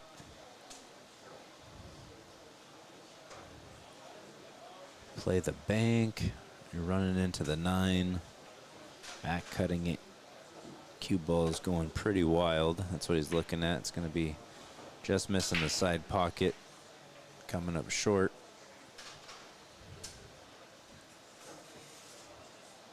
Like you almost have to play this with like a... Oof. I might be considering safety here. So I got a question on the rules in the chat. I'll go over that for you. Well, oh, what a beautiful shot from Aman. My gosh. That's why they call him a monster, man. That was a tough cut. I believe he played that with inside to have it open up as much as it did off of that second rail. Yeah, I got that saved as a replay, but we're gonna catch that back. Let's see if he can close out the set here with the 9 ball to advance. And he's rattled it, and he's given Bo a chance to come back into this match. Oh my gosh, after that. After that beautiful cut, it's very surprising that he missed the 9. He just undercut it.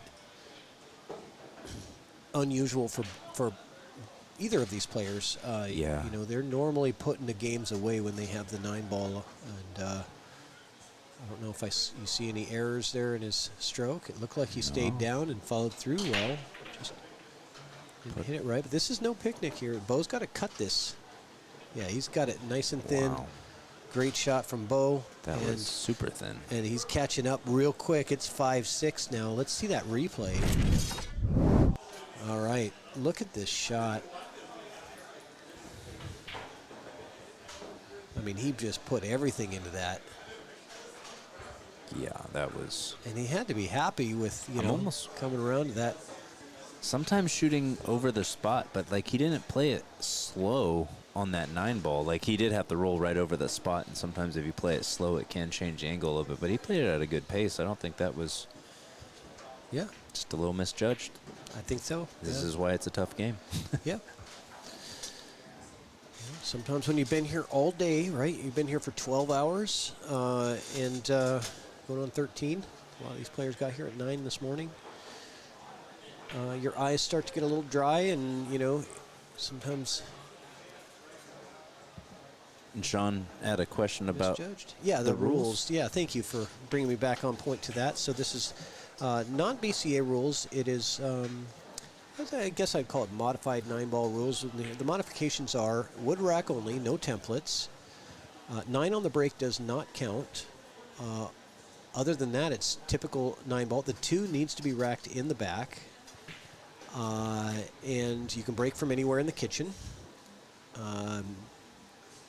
What are the other things? There is one thing in that I learned today that I didn't know in the moment. My opponent broke and made the 9-ball and immediately thought that he won. And he walked up and he started grabbing the balls. And I didn't know what to do from there, so I went and asked, and it's a loss of game.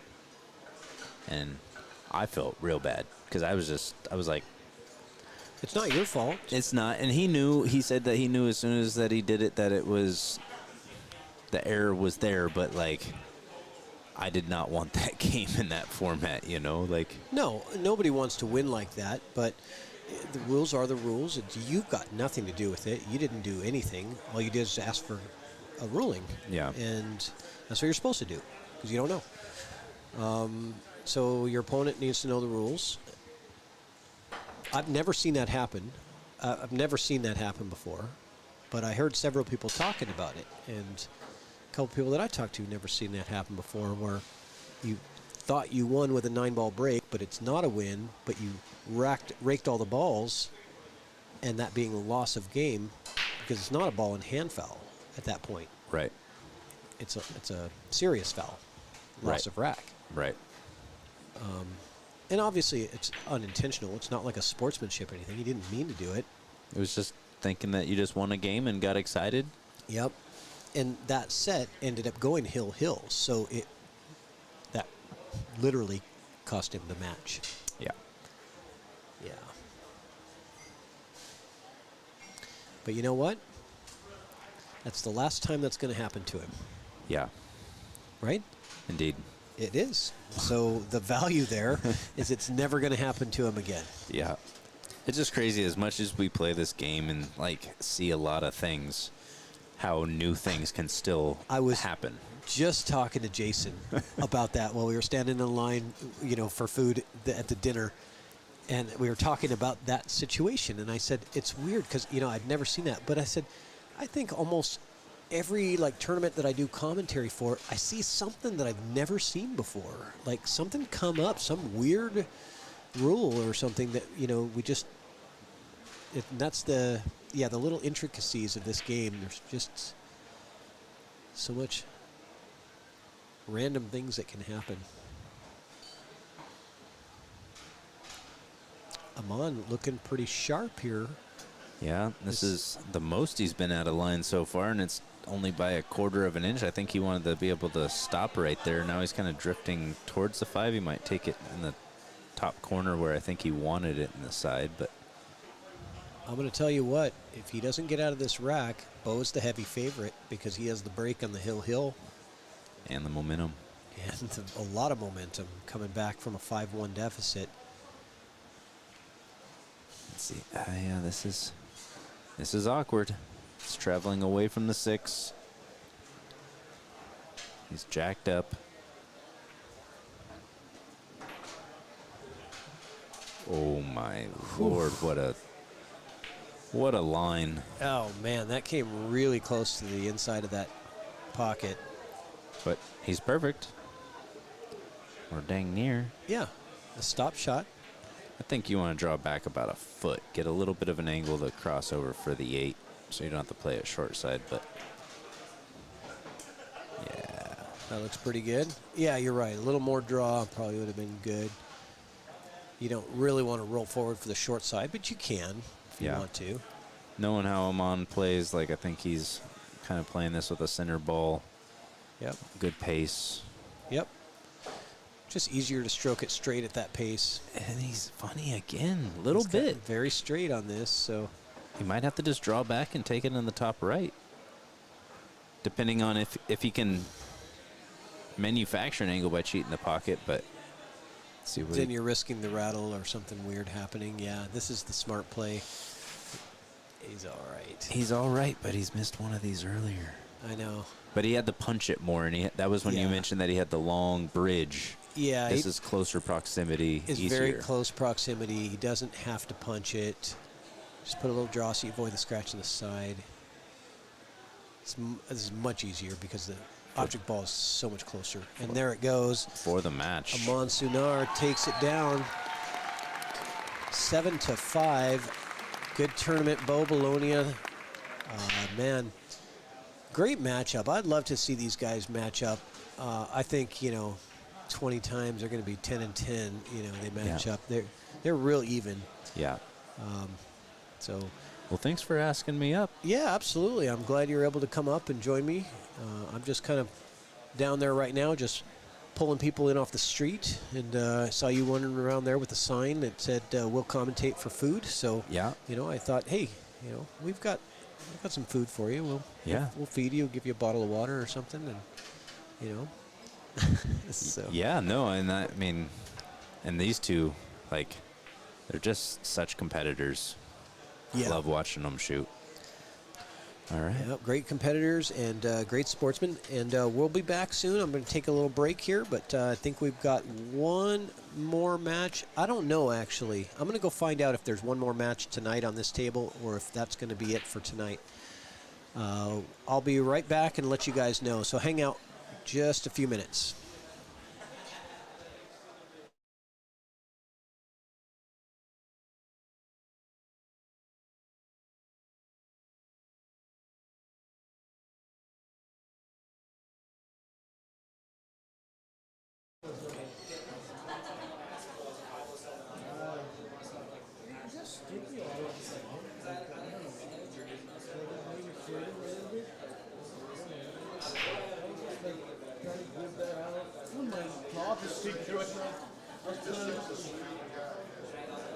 What? Oh yeah, sweet. I get it. I'm salty too.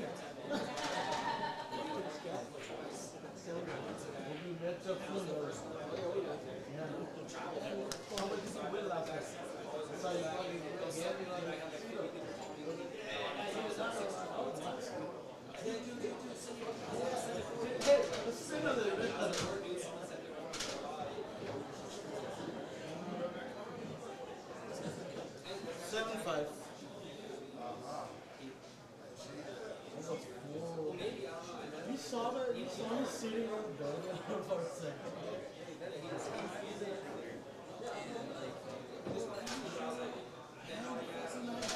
You're supposed to fucking hit a 7-ball all around the table? Is that sure? Yeah, you got sure.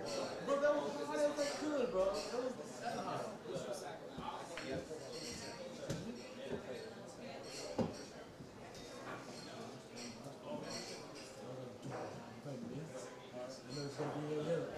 All right, guys, that's going to be it for day one of the Don Weir Memorial. We are closing it down for tonight. We will be back tomorrow at 10 a.m. 10 a.m. start, so make sure you tune in bright and early. Look on our channel. You'll find it streaming on the Evo Sports streaming YouTube channel. There's a Don Weir Memorial playlist. Check us out, and have a great night.